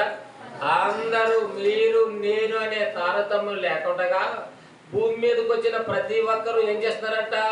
అందరూ త్రోవ తప్పి, అందరూ మార్గం తప్పి, అందరూ ఆజ్ఞను తప్పి, అందరూ వాక్యాన్ని దాటిపోయి ఏం చేస్తున్నారు? పాపం చేస్తున్నారు. దేవుడు మరి ఇప్పుడు ఎవరితో ఉండాలి? పాపం చేసిన వారితోనా, పరిశుద్ధులుగా ఉన్నవారితోనా? ఎవరితో ఉంటాడు ఆలోచించండి. నీతో ఉండాలయ్యా అని నువ్వు పాడుతున్నావంటే, ఆయనతో ఉండాలంటే నీకు ఎంత అర్హత కావాలి చెప్పండి. ఇప్పుడు సంబంధాలు అడ్డుకోవాలంటే బాబు చాలా డబ్బు కావాలండి, చాలా పెట్టుబడులు కావాలని ఆలోచిస్తే అమ్మమ్మ ఆ సంబంధం అయితే మనం చేయలేవు, ఏదైనా చేయరా పిల్ల బాగుపడుతుందన్నా సరే బాబు మేము అందుకోలేము. సంబంధం అందుకోవడమే నీకు కష్టం. మరి దేవుణ్ణి అందుకోవడం మాత్రం నిజంగా అర్థం చేసుకుంటే అవకాశం ఉంది, డబ్బు కాదు అక్కడ. నీ మనసును మార్చుకుంటే నీకు దేవునితో సంబంధం, దేవునితో సావాసం, దేవునితో నివాసం ఏర్పడుతుంది. నీకు గెంజి లేకపోతే ఏం నివాసం చెప్తాను? గెంజి లేకపోతే నోటి మాట వస్తుందండి. మరి బైబిల్లో ఉపవాసం చేశారు మోసే గారు. 34:28 నిర్గమాకాండంలో 40 రాత్రి పగళ్ళు నీళ్లు తాగలేదు, భోజనం చేయలేదండి. ఎవరు? మోసే. అంటే ఉపవాసం చేద్దామని వెళ్ళిపోయారు అక్కడ. పరిస్థితులను బట్టి ఉపవాసం, పరిస్థితులను బట్టి ఉపవాసం. అతడు 40 రేయింబగళ్ళు 40 రేయింబగళ్ళు యెహోవాతో కూడా అక్కడ ఉండెను. అతడు భోజనం చేయలేదు, నీళ్లు త్రాగలేదు. భోజనం చేయలేదట, నీళ్లు తాగలేదట. ఎన్ని రోజులు? 40 రాత్రి భాగంలో. ఎవరు ఉన్నారా? ఈ మధ్య చాలా మంది పోస్టర్లు వేస్తున్నారు. అందరూ గెత్తను అనుకోండి, పరిణామం అడిగే పని ఉంది కదా. నేను 40 రోజులు ఉపవాసం ఉంటాను. మా అయ్యగారు 40 రోజులు అలా అంటే నిజానికి ఎలా ఉన్నాడంటే ఒంటికాల మీద ఉన్నాడండి. ఏంటది? పొంగజపం అని. 40 రోజులు తినకంట ఉండగలరా? రాకంట ఉండగలరా? వజ్రకోటలో మా చర్చ్ కొండ మీద ఉంటుంది. అక్కడికి ఎవడో 10 సంవత్సరాల క్రితం వచ్చి ఇక్కడ మేము ఏ ఊరి నుంచో వచ్చేదండి ఆయన. వచ్చి ఇక్కడ ఉపవాసం ఉంటాము 40 రోజులు అని. కొండ బాగుంది, కొండ మీద ఇదంతా ఏదో ఉంటుంది అతని ప్లాన్. కొండ మీద ఉపవాసం ఉంటారంట అని వచ్చి అక్కడ సంఘర్షులు కనపడి చెప్తే, అయితే ఉండమనండి కాదంటలేదు. గ్యాస్ బండి ఎట్టుకెళ్ళకూడదు, పాలు ప్యాకెట్ ఏం పెట్టగలకూడదు, తాళం మాత్రమే ఇస్తాము, అతను మాత్రమే అందులో ఉండాలి, గ్యాస్ బండి అసలు పెట్టగలడానికి ఏం లేదు అని చెప్పండి. అలా అయితే ఉండమని. నేను రాకంటేనే ఇంక మొత్తం నేను అనుకుంటేనే కనపడలేదు. ఇక జైలు తర్వాత కూడా కనపడలేదు. మరి ఉపవాసం కూడా గ్యాస్ బండి ఏంటి? ఇక మరి ఇక వస్త్రాలు ఏంటి? మోసే గారు ఏమైనా గ్యాస్ బండి ఏమైనా పెట్టుకెళ్ళారా? పాలు ప్యాకెట్లు ఏమైనా పెట్టుకెళ్ళారా? మినప్పిండి ఏమైనా ప్యాకింగ్ ఏమైనా చేసుకుని వెళ్ళాడా? వాటర్ బాటిల్ ఏమైనా కూడా ఉందా? లేదండి. ఉన్నాడంటే 40 దినాలు అయింది. 10 ఆజ్ఞలు ఇచ్చే సమయానికి పట్టిన టైం 40 దినాలు. నేనున్నాను మీరున్నాను అని చెప్పలేదు. అక్కడ ఏ బోధకుడి దగ్గరైనా చెప్పగలను, ఎక్కడైనా నిరూపించగలను. నేనున్నాను మీరు ఉండండి అని నాకు చెప్పలేదు. ఎందుకంటే ఒక పని మీద వెళ్ళాడు. మనం కొన్ని పనుల మీద వెళ్తుంటాం. 2 అయిపోద్ది, 3 అయిపోద్ది. భోజనం మానేలేని వెళ్ళాం. కొన్ని పరిస్థితులను బట్టి ఇంకా అక్కడ ఆ సమయంలో లేకపోతే హాస్పిటల్ పని మీద వెళ్ళినప్పుడు ఆ భార్యకు 2 రోజులు భోజనం లేకపోయినా సరే ఆకలిని అనిపించదు. పరిస్థితిని బట్టి ఆకలేదు. అది మనకున్న కష్టాల సమస్యను బట్టి ఆకలి పుట్టదు. అమ్మ డ్రింక్ అన్నా తాగమ్మా అంటే ఏం డ్రింక్ మనీ వేస్తుంది, ఆ డ్రింక్ను కూడా తోచేస్తుంది. అవునా కదా? నీ పరిస్థితి తీవ్ర స్థాయిలో ఉంటే నీకు ఆకలే గుర్తుండదు. నువ్వు కావాలని నువ్వు నిలబడి నువ్వు ఉపవాసం ఉంటానంటే నువ్వు ఆకలి అనకపోతే ఏమనిపిస్తుంది? మోసే ఉన్నాడంటే, మోసే నువ్వు రా, నేను ఆజ్ఞానిస్తాను వీళ్ళు ఎలా నడాలి. ఈ అన్ని జనులు పనుల ప్రకారంగా బ్రతుకుతారు, అన్ని జనులు ఆచారం ప్రకారంగా బ్రతుకుతారు. నా పిల్లలు ఇశ్రాయేలుని వారికి ఆజ్ఞనివ్వాలని దేవుడు పిలిచాడు. ఆజ్ఞని తేవటానికి వెళ్ళాడు. అప్పుడు 40 రోజులు మరలా 40 రోజులు మరొకసారి మళ్ళీ వెళ్ళాడు. అప్పుడు కూడా అలాగే ఆ టైం పట్టింది. యేసుక్రీస్తు ప్రభువు వారి కొత్త నిబంధనలో అపొస్తలులు కాదు, లోకాసు వార్తలు ఉంటుంది 4 అధ్యాయాలు. అక్కడ 40 రోజులు ఉన్నాడు ఆయన. ఆయన ఉన్నాడు అంటే ఆయన శరీరాన్ని జయించటానికి, లోకాన్ని జయించటానికి, అందరినీ రక్షించటానికి, అపవాది పని పట్టటానికి, అపవాదిని ఎదిరించటానికి. నువ్వేం చేద్దామని, నువ్వేం చేయటానికి? మనసు మార్చుకోరా అంటే, బ్రతుకు మార్చుకోరా అంటే, పద్ధతులు మార్చుకోరా అంటే అవి మార్చుకోరట. ఆ మాత్రం దానికి అలగడం ఎందుకు? ఓహో ఈ డ్రెస్ కావాలా, ఆ మాత్రం దానికి అలగడం ఎందుకు అంటాడా? అందతాను అది ఎందుకమ్మా నీకు ఎందుకు? రేపు కొనేస్తాను, రేపు మధ్యాహ్నం తెచ్చే ఊళ్ళోకి వెళ్ళిన తర్వాత. అలక తల్లిదండ్రులకు ఇష్టం. ఒకవేళ అలిగి భార్య 2-3 రోజులు తినలేదు అనుకున్న ప్రాబ్లమే. ఏదో రోగం వెంటాడుతుంది, గ్యాస్ట్రిక్ వెంటాడుతుంది. అయితే ఇప్పుడు దేనికి ఉపవాసం కావాలి? నిజంగా వాస్తవంగా ఆలోచిస్తే మీ మనస్సులకు ఉపవాసం అవసరమైంది, నీ చూపుకు ఉపవాసం అవసరమైంది. అవునా కదా? తేడా చెప్తున్నా. ఏది నువ్వు నీ కనులకు ఉపవాసం పెట్టు. చూసిందల్లా కావాలని అనుకోకుండా ఉండటానికి కంట్రోల్ చేయి నీ చూపుని. రుచులన్నిటికీ అడ్డుకట్టేసేలాగా నాలుకను కంట్రోల్లో పెట్టు. నీ సంపాదనకు అడ్డుకట్టలు వేయడానికి అవకాశం ఇచ్చేలాగా మనసుకు మంచి ఉపవాసం పెట్టు. దేవుని నమ్మి కూడా 2 రూపాయలు, 3 రూపాయలు, 5 రూపాయలు అయ్యగారికే వడ్డీకి ఇస్తున్నారంటే ధనం విషయంలో ఉపవాసం పెట్టు. పెట్టగలవా? నీ వల్ల కాదు. ఉపవాస కూడాలని పెద్ద పోటీ పెడతాం. అందులో 22, 62, 32 అందరి పేర్లు వస్తారు. అందరూ ఇదే టైపు.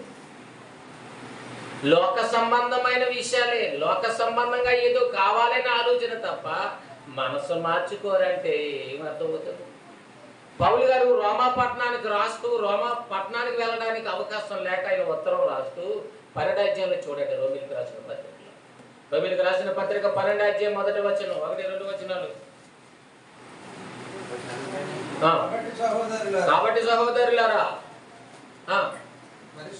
పరిశుద్ధమును దేవుని అనుకూలమునైన సజీవ యాగముగా మీ శరీరములను ఆయనకు సమర్పించుకొనుడని దేవుని వాత్సల్యాన్ని బట్టి మిమ్మల్ని బ్రతిములాడుకుంటున్నాను అంటున్నాడు. ఏం చేయాలట దేవునికి? మీ శరీరములను సజీవ యాగముగా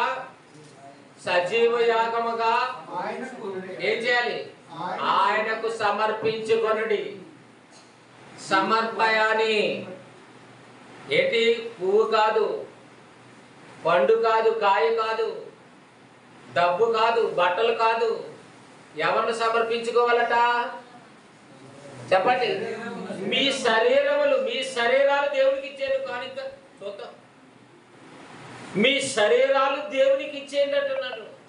సజీవ యాగముగా అంటే బ్రతికుండగా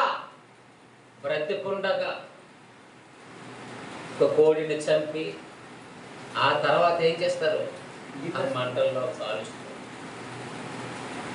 మనకి తినటానికి అనుకూలంగా, వండుకోవడానికి అనుకూలంగా ఒక జంతువు దాని చర్మం అన్ని క్లీన్ చేసి అంత శుభ్రం చేస్తాం. అంత మళ్ళా తెచ్చిన తర్వాత ఇంటి దగ్గర ఆడబిడ్డ భార్య ఇంకా శుభ్రంగా కడిగి వంట చేస్తారు. మరి దేవునికి ఇష్టమైన వారిగా ఉండాలంటే ఏం చేయాలి?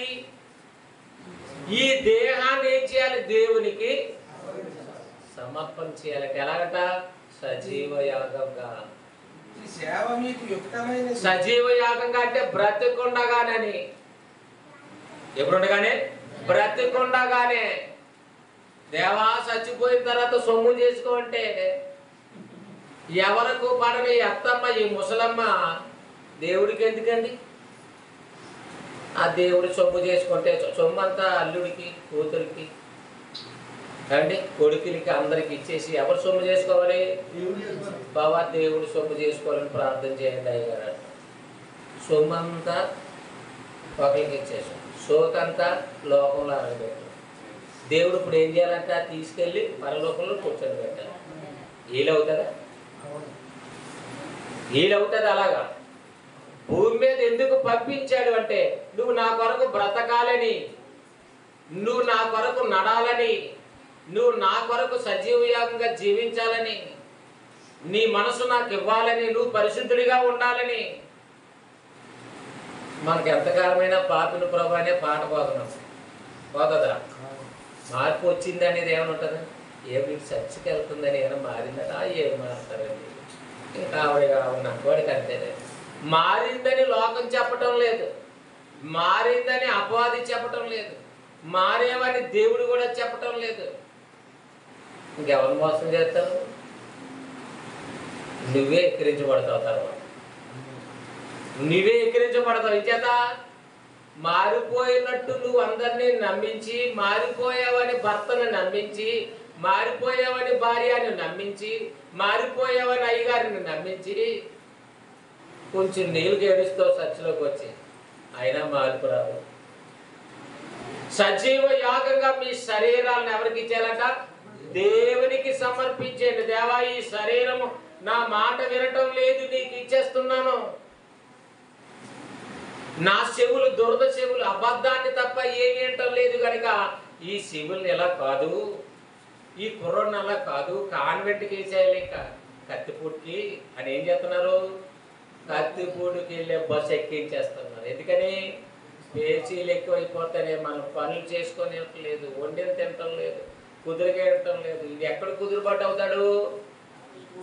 ఆ భాష్యంలో కొత్తగా వచ్చిన భాష్యంలో చెప్తారంటే అక్కడ 50,000 అవుతాయి. 50,000 అయినా పర్వాలేదు, ఈ సన్నాసిని అక్కడే వేసేయాలి. భాషలో ఫీజులు ఎక్కువ ఉంటాయి. మాదిరి అంటే ఇక కోడి పిల్లల్లాగా ఉంటుంది పొలవమని కియ్యం కియ్యం కియ్యం బొర్రమంటే. ఎందుకే చేస్తున్నారు? భరించలేక వినటం లేదు కనుక ఈయన ఎక్కడ పడేయాలి? నీ నోరు నా నోరు నా మాట వింటున్నా వాళ్ళు చెప్పండి ఎవరైనా. నీ నోరు నీ అదుపులో ఉందా? ఆగని భర్త చెప్పినా నువ్వు ఆగవు. 2 దెబ్బలైనా తిని ఇంకా ఎక్కువ రేంజ్ చేస్తావు, ఇంకా ఎక్కువ రేంజింగ్లో పెడతావు. నోరు దెబ్బలు తిని కూడా ఇంకా సౌండ్ ఎక్కువ పెంచుతారు తప్ప ఎవరు ఆగరు. మారని శరీరం, మారలేని అవయవాలు, మారలేని నాలుక, మారలేని ఈ గొంతు, మార్పు చెందనటువంటి హృదయం మోసకరమైనది కాదండి. ఇది హృదయం ఎలాంటిదండి? మోసకరమైనది హృదయం. అన్నిటికంటే అదే ముందు మోసపోతుంది, మోసం కూడా చేస్తుంది. ఏం చేస్తుంది? మోసపోతుంది, మోసం కూడా చేస్తుంది. ఎంతమందిని మోసం చేస్తాం? బలి పట్టండి నా పొట్టులో ఈవేళ 10,000 ఎలా కొట్టేశారు. నిన్ను మోసం చేసేవాడు ఇంకొకడు ఉన్నాడు. నిన్ను మోసం చేసేవాడు ఒకడు ఉన్నాడు, దుష్టుడు. వాడు నిన్ను మోసం చేసి నీ ద్వారా ఇంకొకటి మోసం చేస్తున్నాడు. అందరినీ ఏం చేస్తున్నాడు? మోసగాలకి మోసగాడు చిరంజీవి అనుకున్నారు. మోసగాడు ఎవరు? చిరంజీవి అనుకున్నారు. చిరంజీవి కూడా కాదు. ఎవరు? వాడే దుష్టుడు, అపవాది. ఈ పండు తింటే నీ కళ్ళు తెరవబడతాయి, దేవతలా ఉంటావు, నీ అందం పెరుగుతుందంటే ఉన్న తల కత్తిరించేసి ఇందిరాగాంధీలా తయారైపోతే ఎలా ఉంటుంది? ఆ క్రీమ్ రాయిపోయి ఈ క్రీమ్ రాసి అన్ని క్రీమ్ రాస్తే అప్పుడు మొహం ఎలా ఉంటుంది? అందరి గురించి ఎలాంటి చెప్తారండి బాబు? ఏటమే మా మధ్య బాగుండేది, మాకు మొహం ఎలా అయిపోయింది, ఇంకేదైంది నేను చెప్పలేను. వాడు చెక్కుతాడు. ఎవరో చెప్పిన చిట్టగా చేసి ఉంటారు, మాకు అంతా అలా కోతులు తయారైపోతారు. అపవాది మాయలో పడితే, అపవాది దృష్టిలో పెడితే అందరినీ ఏం చేస్తుంది? మోసమే చేస్తుంది. వాడు మోసగాడు వాడు. అందుకనే వాడు మోసగాడి గడికి ఆదాము నుంచి ఎవరిని వదలలేదు. అందరినీ ఏం చేస్తున్నాడు? మోసం చేస్తున్నాడు. దేన్ని? హృదయాన్ని మోసం చేస్తున్నాడు, అవయవాన్ని మోసం చేస్తున్నాడు, లోకాన్ని మోసం చేస్తున్నాడు. దేవుని నమ్మేవాడిని నమ్మించి నిన్ను నమ్మించినట్టు మోసం చేస్తున్నాడు. అవునా కదా? తీతు రాసిన పత్రిక 1వ అధ్యాయం 16వ వచనం. తీతు రాసిన పత్రిక 1వ అధ్యాయం 16వ వచనం చూడండి. దేవుని ఎరుగుదమని. మీకు పెద్ద పెద్ద విషయాలు చెప్పలేదని, మీకు అందే భాషలో చెప్తున్నాను. పెద్ద సబ్జెక్ట్ కాదు నేను చెప్పేది. దేవుని ఎరుగుదమని. నేను చెప్పే మాటల ప్రకారంగా వాక్యం ఉందా లేదు చూసుకోండి. దేవుని ఎరుగుదమని వారు చెప్పుకుందురు గాని. ఏది నమ్మినా సరే నమ్మినట్టు కాదంటున్నాడండి అని మీరు అనుకోవచ్చు. నేను అన్నాను. వాక్యం ఏమంటుంది? దేవుని ఎరుగుదమని వారు చెప్పుకుందురు గాని అసహ్యులు వారంటే నాకు ఇష్టం లేదని దేవుడు అంటున్నాడు. అయ్యగారి కంటే ఇప్పుడు సంఘ పెద్ద కాబట్టి చాలా ఇష్టం అంటాడు. ఆవిడ ఎన్ని తప్పులు చేసిన సంఘంలో పెద్ద, ఆవిడ ఏం చెప్తే అది చేయాలి. ఆవిడ ఏ వార్త మోసుకొచ్చి అలాగే చేద్దామేమో అంటారా? దాని సంఘం మారిపోద్దేమో. అలాగే నరకానికి వెళ్ళిపోతారో తెలుసు. అయినా అది కూడా ఈ సబ్జెక్ట్ ఏం తెలియదు. నా మన ద్వారా వెళ్ళిపోతారేమో అనుకుంటున్నారు. వాక్యం తెలియకపోతే ఎవరికి మార్గం లేదు. డబ్బు లేకపోతే ఎలా బ్రతకలేదు అనుకుంటున్నారో, వాక్యం లేకపోతే దేవుని దగ్గర ఎవ్వరూ చేరలేదు. దేవుని ఎరుగుదమని వారు చెప్పుకుందరు కానీ అసహ్యులు. వారు అసహ్యులు. నాయన తీతు ఆ సంఘానికి చెప్పు అని ఉత్తరం రాస్తున్నారు పౌలు గారు. సంఘం పరిస్థితి ఎలాగుంది? వారు అసహ్యులు, అవిధేయులు, ప్రతి సత్కారు విషయములు భ్రష్టులనై ఉండి తమ క్రియల వలన, తమ క్రియలు అనగా చేసే పనుల వలన, క్రియలు అనగా పనులు, చేసే పనుల వలన ఎలా ఉన్నారు? ఆయన ఎరగమన్నట్టు ఉన్నారు. నీ పనే నువ్వంటే ఆయన ఎరగవని చెప్తే, నువ్వు చేసే పనులకు కేంద్ర స్థానం ఎవరు? హృదయం. ఆ హృదయంలో ఉన్నది ఎవరు? అపవాది. దేవుడు కాదు. దేవుడు ఉంటే తప్పు పని చేస్తాడా? దేవుడు ఉంటే అబద్ధం ఆడతావా? దేవుడు ఉంటే చెడు చేస్తావా? దేవుడు ఉంటే పొరుగు వారిని నష్టపరుస్తావా? దేవుడు ఉంటే సమానత్వం, సమాధానం, సాత్వికం, ఇవన్నీ మంచి సద్గుణాలు వస్తాయండి. దైవ లక్షణాలు అన్నీ వస్తాయి. మన కొంతలో గత 2-3 నెలల క్రితం మీటింగులో పెట్టాం, దైవ లక్షణాలు లేని దైవ కుమారులు అనే టైటిల్ మీద చెప్పాం. దేవుడు అంటే దైవ లక్షణాలు వస్తాయి. మరి ఏ లక్షణాలు వచ్చాయి? ఇది ఏ లక్షణమో, ఏ నక్షత్రమో, ఏంటో అని తిట్టుకుంటున్నావంటే నీకే నచ్చలేదు. మనిషి గుణం నీకే నచ్చలేదు, ఇంక దేవుడికి ఎలా నచ్చుతుంది? నీతో ఉంటానయ్యా అన్న మాట ఆయన నిజమనుకున్నారా? ఆయన దగ్గర అబద్ధం వాడొచ్చా? ఉండాలంటే ఎంత కరెక్ట్గా ఉండాలండి. ఉండాలంటే పరపురుషుడు అనుకున్నావేంటి ఉండటానికి? పరాయి స్త్రీ అనుకున్నావేంటి? పరలోకమందున్న దేవుడు ఆయన పరిశుద్ధుడు. ఆయనతో ఉండాలి అంటే తేడా లేకుండా ఉండాలి. నువ్వు ఎలా ఉండాలి? తేడా లేకుండా ఉండాలి. అలాగే ఒక మట్టికి ఒక మట్టికి ఎక్కాలి. అందుకే ఏం చేయాలంటే, దేవా నా శరీరం మంచిది కాదు. మంచిదా? ఆలోచించండి. ఎంత మంచోలైనా మీరైనా మంచి వాళ్ళని అనుకోవటానికి వీల్లేదు. మంచి అనేది మన శరీరంలో ఏ మూల కూడా లేదు. మరి మాట ఎంత ఉందా మనకి? మంచోడు కాదు కాబట్టి మాట ఎంత, మంచోడు కాదు కాబట్టి కాకినాడ దాకా జాయిన్ చేసాం. లేదా ఇంకా 4 సంవత్సరాల పిల్లోడికి అంత ఇదేంటి? 10 ఏళ్ళు అయినా సరే తల్లితోనే తిరిగిపోరు, 12 ఏళ్ళు అయినా సరే తల్లితోనే ఉండేవారు చిన్నప్పుడు మన వయసులో. ఇప్పుడు ఎంత అవగానే ఇక్కడ కార్చినైపోతున్న పోయిలో రోడ్డు బడిలోకి ఇస్తావు, కానీ నీ దేహాన్ని దేవునికి ఇచ్చావు. దేవా దేవుడిగా నీకు ఇచ్చేస్తున్నాను నా దేహాన్ని. ఇదేంటి ఇసుక యూదాలా తయారవుతుంది? ఇదేంటి ఇలా దొంగగా మారుతుంది, వ్యభిచారిగా మారుతుంది? ఎందుకు తేడాగా మారుతుంది? ఏ లాభం లేదు. ఈ శరీరాన్ని నీకు ఇచ్చేయాలని. ఎవరికి ఇచ్చేయాలట? దేవునికి మనస్ఫూర్తిగా ఇచ్చేయాలట. అందుకే దావీదు అన్నాడు, నా నాలుకతో పాపము చేయకుండాన్నట్లు. 39 దావీదు కీర్తన. జాగ్రత్తగా చూసుకుంటే నీకు మీదట నీకు అప్పగించేస్తున్నాను నేను. నా నాలుక జాగ్రత్త, నా పెదవులు జాగ్రత్త, నా మనస్సు జాగ్రత్త, నా పాదాలు జాగ్రత్త, నా చెవులు జాగ్రత్త, నా చేతులు జాగ్రత్త, టోటల్ నా అంతరంగం అంతా జాగ్రత్తగా చూసుకుంటాను. నీకు నా నాలుకతో పాపము చేయకుండానట్లు నా మార్గములను జాగ్రత్తగా చూసుకుందును. ఒక్కరోజు ట్రై చేయండి, చూద్దాం. నాలుకను కంట్రోల్గా పెట్టి ఒక్కరోజు నువ్వు చెయ్యగలిగితే 2వ రోజు నీకు ఈజీ అవుతుంది.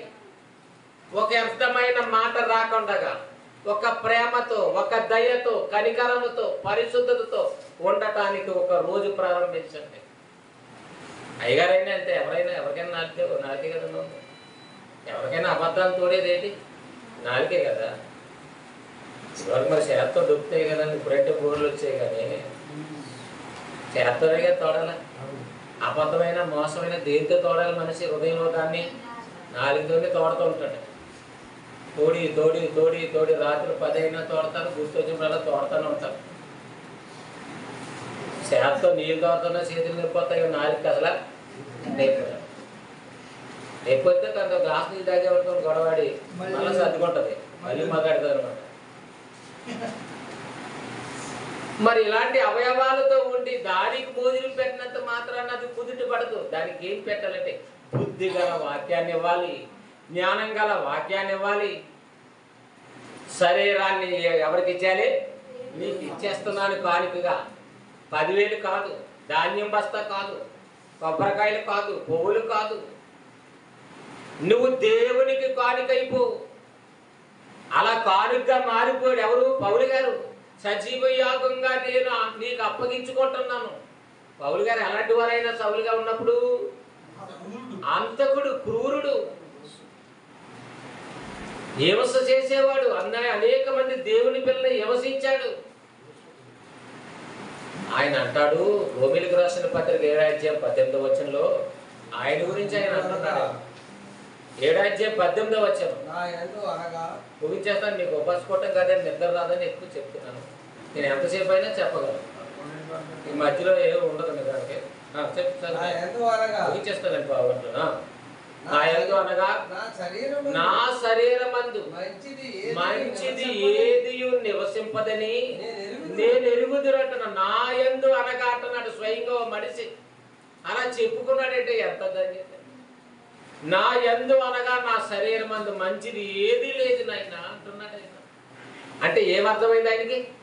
దేవుణ్ణి ప్రేమించాడు, దేవుడు అర్థమయ్యాడు. అవును, నా నాలిక, నా చెవులు, నా అవయవాలు, నా అంతరాత్మ ఏది మంచిది కాదు నాయన, అందుకే నేను నీకే ఏం చేస్తాను, కానుకగా ఇచ్చేస్తాను. చిరిగిపోయిన కాగితం కానుకగా ఇచ్చే నీవు శరీరాన్ని ఇవ్వగలవా అసలు? ఆ చిరిగిపోయింది అయ్యగానే మార్చేసుకుంటారులే, చిరిగిపోయిన దాన్ని కానుకగా ఇచ్చే బాబత నువ్వు. ముసలైపోయిన తర్వాత దేవునికి ఏమైనా అంకితం కాగలవా? చెప్పండి. దేవునికి శరీరం ఇచ్చాడు కనుక ఆయన చెప్పుకోగలిగాడు. సజీవ యాగంగా చేసేడు కనుక చెబుతున్నాడు. చెయ్యని వాడికి రావండి మాటలు. అది ప్రసంగం అవ్వచ్చు, పని అవ్వచ్చు, ఖచ్చితమైన మాట అయినా కావచ్చు.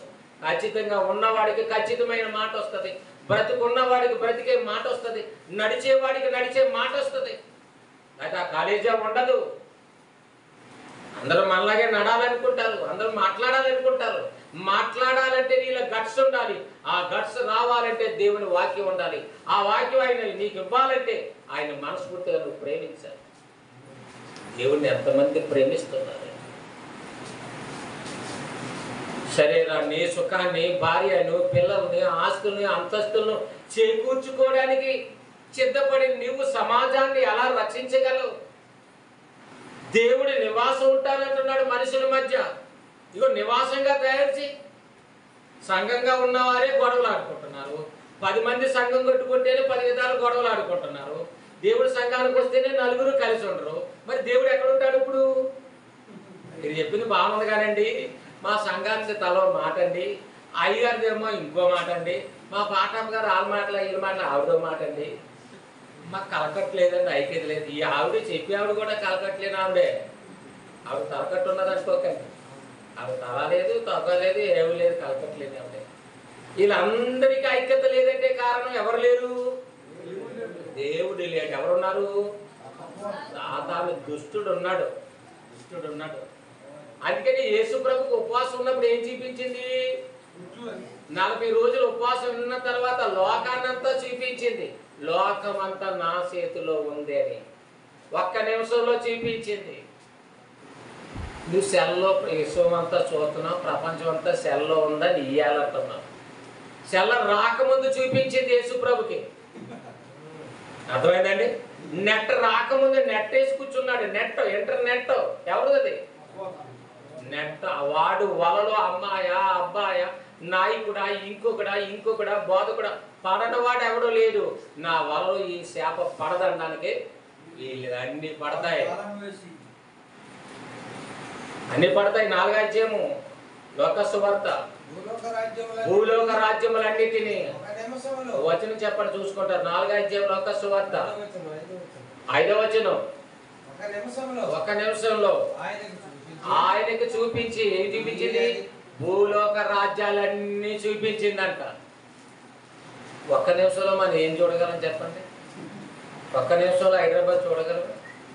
1 నిమిషంలో కాకినాడ చూడగలం? 1 నిమిషంలో మన ఇంట్లో ఉన్నది ఏమున్నది కూడా మనకే తెలియదు. అది 1 నిమిషంలో చూపించింది. టాలెంటే కదా. 1 నిమిషంలో అందరూ ఎలా ఉన్నారు? భూలోక రాజ్యములు, ప్రపంచములో 6 నేల మీద ఉన్న సుమారు 200 దేశాలలో ఉన్న వారందరూ అందరినీ ఒకేసారి చూపించింది. అలా చూపించింది. తినటం, త్రాగటం, తిరగటం, ఎవరిష్ట ప్రకారం వారు బ్రతకటం. అలా ఉన్నారు, కొట్టుకు సస్తున్నారు. వీళ్ళ నాను కాపాడటానికి వచ్చింది, వీళ్ళ కాను బోధ చేయడానికి వచ్చింది, నిద్రపోయేటట్టు వారికి వాక్యం చెప్పడానికి వచ్చింది. కొద్ది నుంచి నువ్వు వాళ్ళు ఏమి వింటారు? వాళ్ళు ఎప్పుడో నా బొట్టులో ఉన్నారు. నా గేలంలోంచి బయట పడాలంటే వాళ్ళ చేప మెదిలే కొద్ది, కొట్టుకునే కొద్ది గేలం ఎక్కడికి వెళ్ళిపోద్ది? గుండెలలోనికి వెళ్ళిపోద్ది. అర్థమైందండి? అది కొట్టుకుండే కొద్ది రక్తం బయటకు వచ్చేస్తుంది. అది వాడి టాలెంట్. వాడి గాలం వేసి మానవులందరినీ, హబక్కూకు 1:15 మానవులందరినీ గాలం వేసి వాడి గుచ్చి ఏం చేస్తున్నాడంట? నువ్వంటే పడి పడి సచ్చి కాదు, నువ్వంటే ప్రతి ఒక్కరు కావాలని అసలు అపవాది దగ్గర నుంచే మొదలైపోయి ఇవన్నీ పాటలైనా ఆటలైనా ఇవన్నీ అందరిని బొట్టలో పడేసుకుంటుందట. ఎవరిని పోనీదే, ఎవరిని దాటి పోనీయకుండా చూస్తుంది. ఏం చేత? దేవుడి నివాసం ఉంటాడట. ఎలా ఉంటాడో చూద్దాం. దేవుడు మనుషులతో ఉంటాడట. నన్ను తోసేసాడు పరలోకంలో నుంచి, నేను చిన్న పాపం చేసినాడు. ఇప్పుడు ఎన్ని అబద్ధాలు ఆడుతున్నారు, ఎన్ని మోసాలు చేస్తున్నారు. ఆ వాక్యం చెప్పి ఆయన చూడు ఎన్ని అబద్ధాలు ఆడి ఎన్ని విధాలుగా డబ్బులు సంపాదించుకుంటున్నారు. వాళ్ళందరినీ మాయ చేసింది ఎవరు? నేనే అని బొట్టలో పడిన తర్వాత బొట్ట నిండా చేపలు పడితే ఎలా ఉంటుంది ముఖం? చెప్పండి.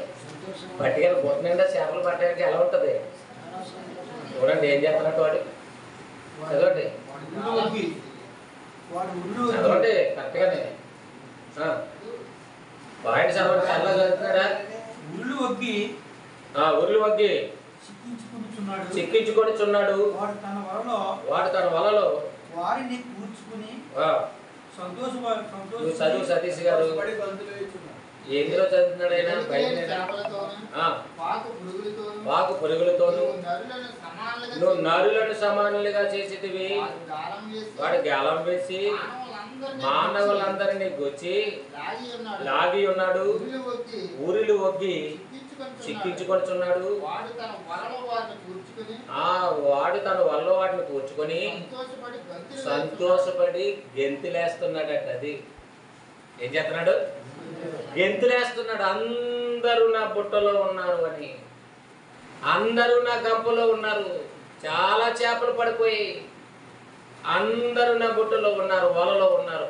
వాళ్ళు నిండిగా పడితే అతనికి ఎంత సంతోషం అంటే, ఎంత ఆనందం వచ్చేస్తుంది. క్వార్టరేజ్ కూడా ఇంకో 2 పేపర్లు వేస్తాడు. ఒక మాట్లాడినాడు 10 మాటలు మాట్లాడు పాడేస్తాను. పట్టుకో అంటే గౌరవంగా తెచ్చినప్పుడు కూడా ఏం చేస్తాడు? పట్టుకోలేడు, పాడేస్తాడు. గంతులు వేసేస్తున్నాడట. అంటే మనుషులందరూ ఇప్పుడు ఎవరు స్వాధీనంలో ఉన్నారు? అపవాది స్వాధీనంలో ఉన్నారు. నాయన ఇశ్రాయేలు అందరూ అని ప్రవక్తతో చెబుతూ విషయాలన్నీ మనకు అర్థమయ్యేలో రూపంలో ఈ పాఠంగా చెప్తున్నాడు. అయితే ఇప్పుడు మనుషులందరూ ఆ అపవాది స్వాధీనంలో ఉన్నారనటానికి ఇప్పుడు యేసుక్రీస్తు ప్రభు వారు కూడా ఏం చూపించింది? భూలోక రాజ్యములన్నిటినీ నిజమే కదా చెప్పండి, ఒక్క నిమిషములో చూపించింది.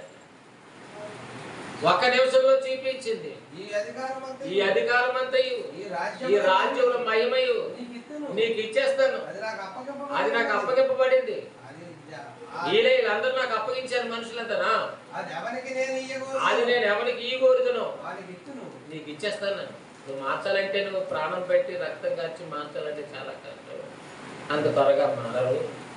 అయితే నువ్వు చేయవలసింది ఒకటి, నువ్వు నాకు ఇప్పుడు ఎవరు కనిపించలేదు కనుక, ఇక్కడ ఎవరో లేరు కనుక, నువ్వు నేనే ఉన్నా మూడోవాడు ఎవడో లేడు కనుక, అంతే కదండి. నువ్వు నేనే ఉన్నా మూడోవాడు ఎవడో లేడు. ఒక్కసారి తల వంచి నాకు మొక్కేవనుకోండి, ఈ రాజ్యాలన్నీ నీకు ఇచ్చేసి వెళ్ళిపోతాను. ఇది ఎంత మోసమో చూడండి. 40 దినాలు ఉపవాసం ఉండి ఈ అపవాదిని ఎదిరించాలని దీక్షతో ఉన్నాడో, నువ్వు మందు తాగాలని దీక్షతో ఉన్నావు. పిల్లలు కావాలని ఉపవాసం చేస్తున్నావు, లేదా ఇల్లు కావాలని ఉపవాసం చేయొచ్చు, పెళ్లి కూతురు కావాలని ఉపవాసం చేయొచ్చు, లేదా అర్థం కాని ఉపవాసం చేయొచ్చు. యేసుక్రీస్తు ఉపవాసం అర్థం కాదు కాదండి. తన్ను తాను ఎలాగా రాబోయే శిలువ శ్రమను ఎదుర్కోవాలి, శిలువుని ఎలా మొయ్యాలి, ఆ మ్రాణి మీద పెట్టి ఆ మేకులు కుట్టేసినప్పుడు భరించే శక్తి కావాలి, ఆ కన్నుల్లో సూదులు గుచ్చేటప్పుడు భరించే శక్తి కావాలి, ఆ కాలంలో మేకులు వేసేటప్పుడు భరించే శక్తి కావాలి. ఆ బాధ అంతా కూడా తట్టుకోవాలి. ఆ తట్టుకోవటానికి ఇప్పుడు ఏం చేయాలి? జిమ్కి వెళ్తున్నాను, లేకపోతే ఎక్సర్సైజ్కి వెళ్తున్నాను, వాకింగ్కి వెళ్తున్నాం అని పిల్లలు ఎవరొస్తారు ఏం చేస్తుంటారు? పోలీస్ ట్రైనింగ్కి వెళ్ళే వాళ్ళు కానీ, మరొక ఆటగాళ్ళు కానీ ఉదయం లేచి కుస్తీలు లేతుంటారు. వీళ్ళకి తెగబలిసింది కావచ్చు అనుకుంటాం, కష్టపడేవాళ్ళు కాదు. వాడు రన్నింగ్లో నెగ్గాలంటే పరిగెత్తాలి, ఆ ఫైటర్లో నిలబడాలంటే, ఆ పోటీలో నిలబడాలంటే ఇక్కడ ఇవన్నీ పాటిస్తేనే అక్కడ శరీరం సహకరిస్తుంది. ఇన్ని మీటర్లు దాటాలి అంటే ఇప్పటి నుంచే ట్రైనింగ్ చేస్తుంటారు. ఎదిగినా గోడలకి చెట్లకి దూకుతావు. పోలీసు కానీ అవుతావు పెట్టి ఇంకోటి కానీ అవుతాడా? అవుతావచ్చు. అవ్వటానికి ఇవన్నీ ట్రైనింగ్ తీసుకోవాలి. ట్రైనింగ్లు ఇవన్నీ నేర్పిస్తారు. 40 దినాలలో యేసు ప్రభు తన శరీరానికి, తన మనసుకు, తన కుటుంబానికి అంత సామర్థ్యం గల ట్రైనింగ్ తీసుకున్నాడు. అందుకే తల్లి అన్నాడు, అమ్మ ఎవరు నా తల్లి, ఎవరు నా సహోదరు అని అనుకుంటాం.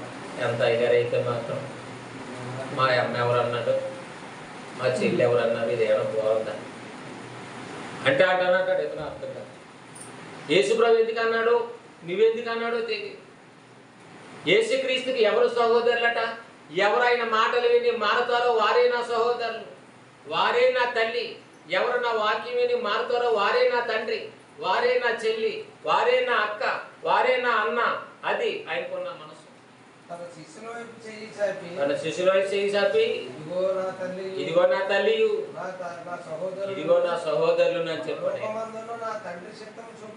పరలోకమందున నా తండ్రి చిత్త ప్రకారం చేయవాడే నా సహోదరులు అన్నాడు. అదండి ఉపవాసం వలన ఆయన తెచ్చుకున్న శక్తి.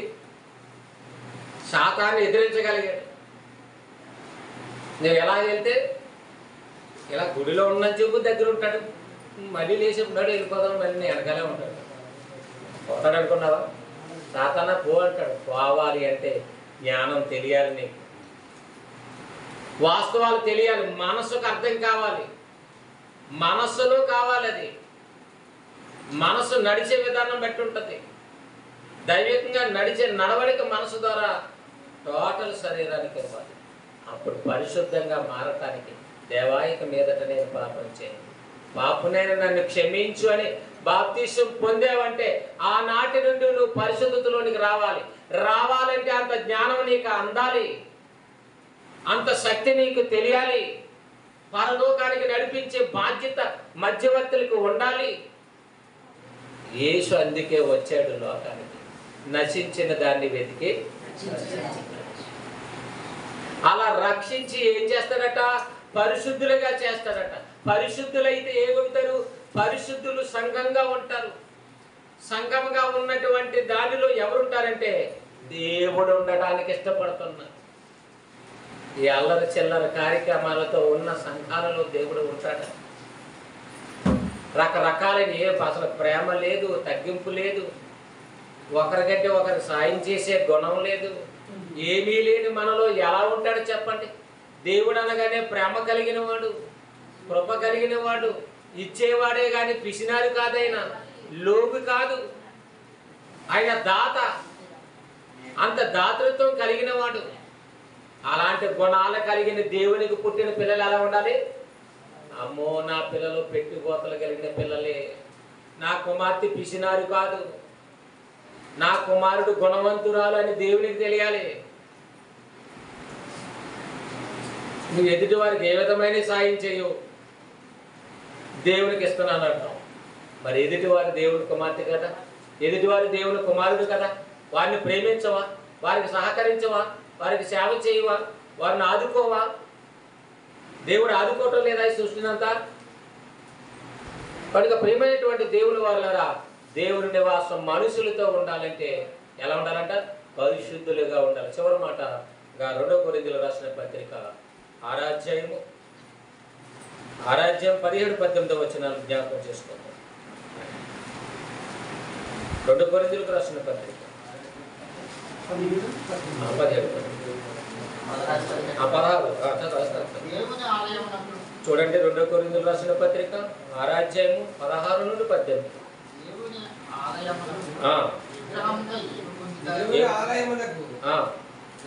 విగ్రహములకు ఏమి పొందిక? మనము జీవం గల దేవుని ఆలయమై ఉన్నాము. మనము అంటున్నాడు. ఎవరు? మనం అంటే మట్టి కాదు, గోడ కాదు. మనము అంటే దేవుని ఆత్మ కలిగిన, స్వరూపం కలిగిన మనుషులని. మనము జీవము కలిగిన దేవునికి ఎలా ఉన్నారు? ఆలయం. దేవుడు జీవం కలిగిన వాడు, జీవం లేని వాడు కాదు. ఆయన అన్ని వింటాడు, ఆయన మనతో ఉండగలడు, మన మాటలు వినగలడు, మనతో నడవగలడు, కనిపించకుండా మన మధ్య ఉంటాడు. ఆయన ఆకాశం చేసినా కనిపించలేదంటే కనపడ్డాను అనుకోకండి. మన ఇరువురి మధ్య ప్రేమ అవినభావ సంబంధాల మధ్య ఉంటాడు ఆయన. మన మంచి కార్యక్రమాలు చేస్తుంటే మన మధ్య ఉంటాడు. చెడు చేస్తున్నాడంటే దుష్టుడు ఉన్నాడని అర్థం. అదే మీరు అలాగా అంచనా వేసుకోండి. మంచి కార్యక్రమాలు మంచి మనసు కలిగి ఉన్నామంటే దేవుని లక్షణాలు నీలో ఉన్నాయని అర్థం. ఏదండి నేను ఏదో మంచి చేద్దాం అనుకున్నా, ప్రేమిద్దాం అనుకుంటున్నాం కానీ తిరిగి ఆమె తిడుతున్నానంటే దేవునికి బదులు దెయ్యం ఉన్నదని అర్థం. మనము జీవం గల దేవునికి ఆలయమై ఉన్నాము. అందుకు దేవుడు ఇలా సెలవిచ్చుచున్నాడు. కంటిన్యూ. నేను వారిలో నివసించి సంచరింతును అంటున్నాడు. నేను వారిలో నివసించి నివాసం అనగా ఒక ఇల్లే నివాసం అనుకోకండి. భూమి నివాసమే, మన హృదయం కూడా దేవునికి నివాసం. అలాగని చెప్పి మొదట చెప్పాను నేను, నాలో ఉన్నాడు దేవుడు అంటే నీ ఒక్కడితో ఉండటం ఆయనకి. నేను ఒక్కడినే, మిగతా వాళ్ళందరూ సన్నాసులు అనుకునే వారిలో ఏ ఒక్కరిలో దేవుడు ఉండటం. నేనే కరెక్ట్ అన్నావు అనుకోండి, నేననే భావం కలిగిన వారిలో కూడా ఆయన ఉంటాడు. మేము అనే వారిలో ఉంటాడు. మేము అనేది బహువచనం. నేను అని స్వప్రయోజనం చెప్పుకునే వారిలో నాతో ఉంటాడని అనుకోకండి. నేను అని గర్విష్ఠులుగా చెప్పుకోకండి. మేమని అందరినీ కలుపుగోలుగా చూసుకొని, అందరినీ ప్రేమించి, అందరికీ సహాయం అందించి, అందరిలో పరిశుద్ధులు కావాలని కోరుకొని ఇలాంటి మంచి లక్షణాలు కలిగి ఉంటే అప్పుడు అందరిలోనూ ఎవరు ఉంటారట? దేవుడు ఉంటాడు. నేను వారిలో నివసిస్తాను. సంచరించడం అంటే తిరుగుతాను. నేను అందరిలోనూ ఉంటాను. అప్పుడు అందరిలో ఉండాలంటే ఏం చేయాలి? పరిశుద్ధులుగా, నిర్దోషులుగా ఉండాలి. పాపం చేయకుండా ఉండాలి. ఇప్పుడు వరకు పాపం చేసావా? ఇప్పుడు వరకు నీ శరీరం ఇష్ట ప్రకారంగా వాడుకున్నావా? ఇక మీదట ఈ శరీరం మాటినది కనుక ఇది దేవునికి ఇచ్చేద్దాం. ఈ నోరు దేవునిది. చిన్నప్పుడు సండే స్కూల్లో నేర్పిస్తారు. ఈ చిన్న చెవులు దేవునికి ఇస్తును, ఈ చిన్న 2 కళ్ళు దేవునికి ఇస్తును, చిన్న పాదాలు దేవునికి ఇస్తును అని పాడతారు సండే స్కూల్లో. వయసు రాగానే చిన్న కళ్ళు 2 ఎవరికి ఇస్తారు? వయసు వచ్చిన తర్వాత అంటారా? చిన్నప్పుడు కాబట్టి చిన్న కళ్ళు, నా చిన్న కళ్ళు దేవునికి ఇస్తున్న సండే స్కూల్లో పడతారు. పెద్ద అయిన తర్వాత ఈ కళ్ళు పాపం చేస్తుంటారు. అప్పుడు దేవునికి ఇవ్వరు. ఈ 2 కాళ్ళు ఎవరికి ఇస్తారు? సాతానికి ఇస్తారు. 2 చేతులు ఎవరికి ఇస్తారు? సాతానికి ఇస్తారు. శరీరానికి ఎవరు ఇస్తారు? శరీరాన్ని పరపురుషుడికి ఇచ్చేస్తారు. అది ఈ లోకం భావం. దేవుడు ఉండాలంటే ఎలా ఉంటాడు? ఉపవాసం అంటే దేవునితో నివాసం. అంటే తిండి లేనంత మాత్రాన్ని దేవునితో నివాసం కాదు. నీ మనసుకు ఏం చేయాలి? ఉపవాసం. నీ మనసులో దురాశను తీసేయాలి. నేను దేవుడిని నమ్ముకున్నా కానీ పూలు పెట్టుకోవట్లేదండి. చాలా భక్తురాలు దేవుని నమ్ముకున్నా కానీ చండి బంగారం పెట్టుకోవడం చాలా పెట్టుకోవాలి.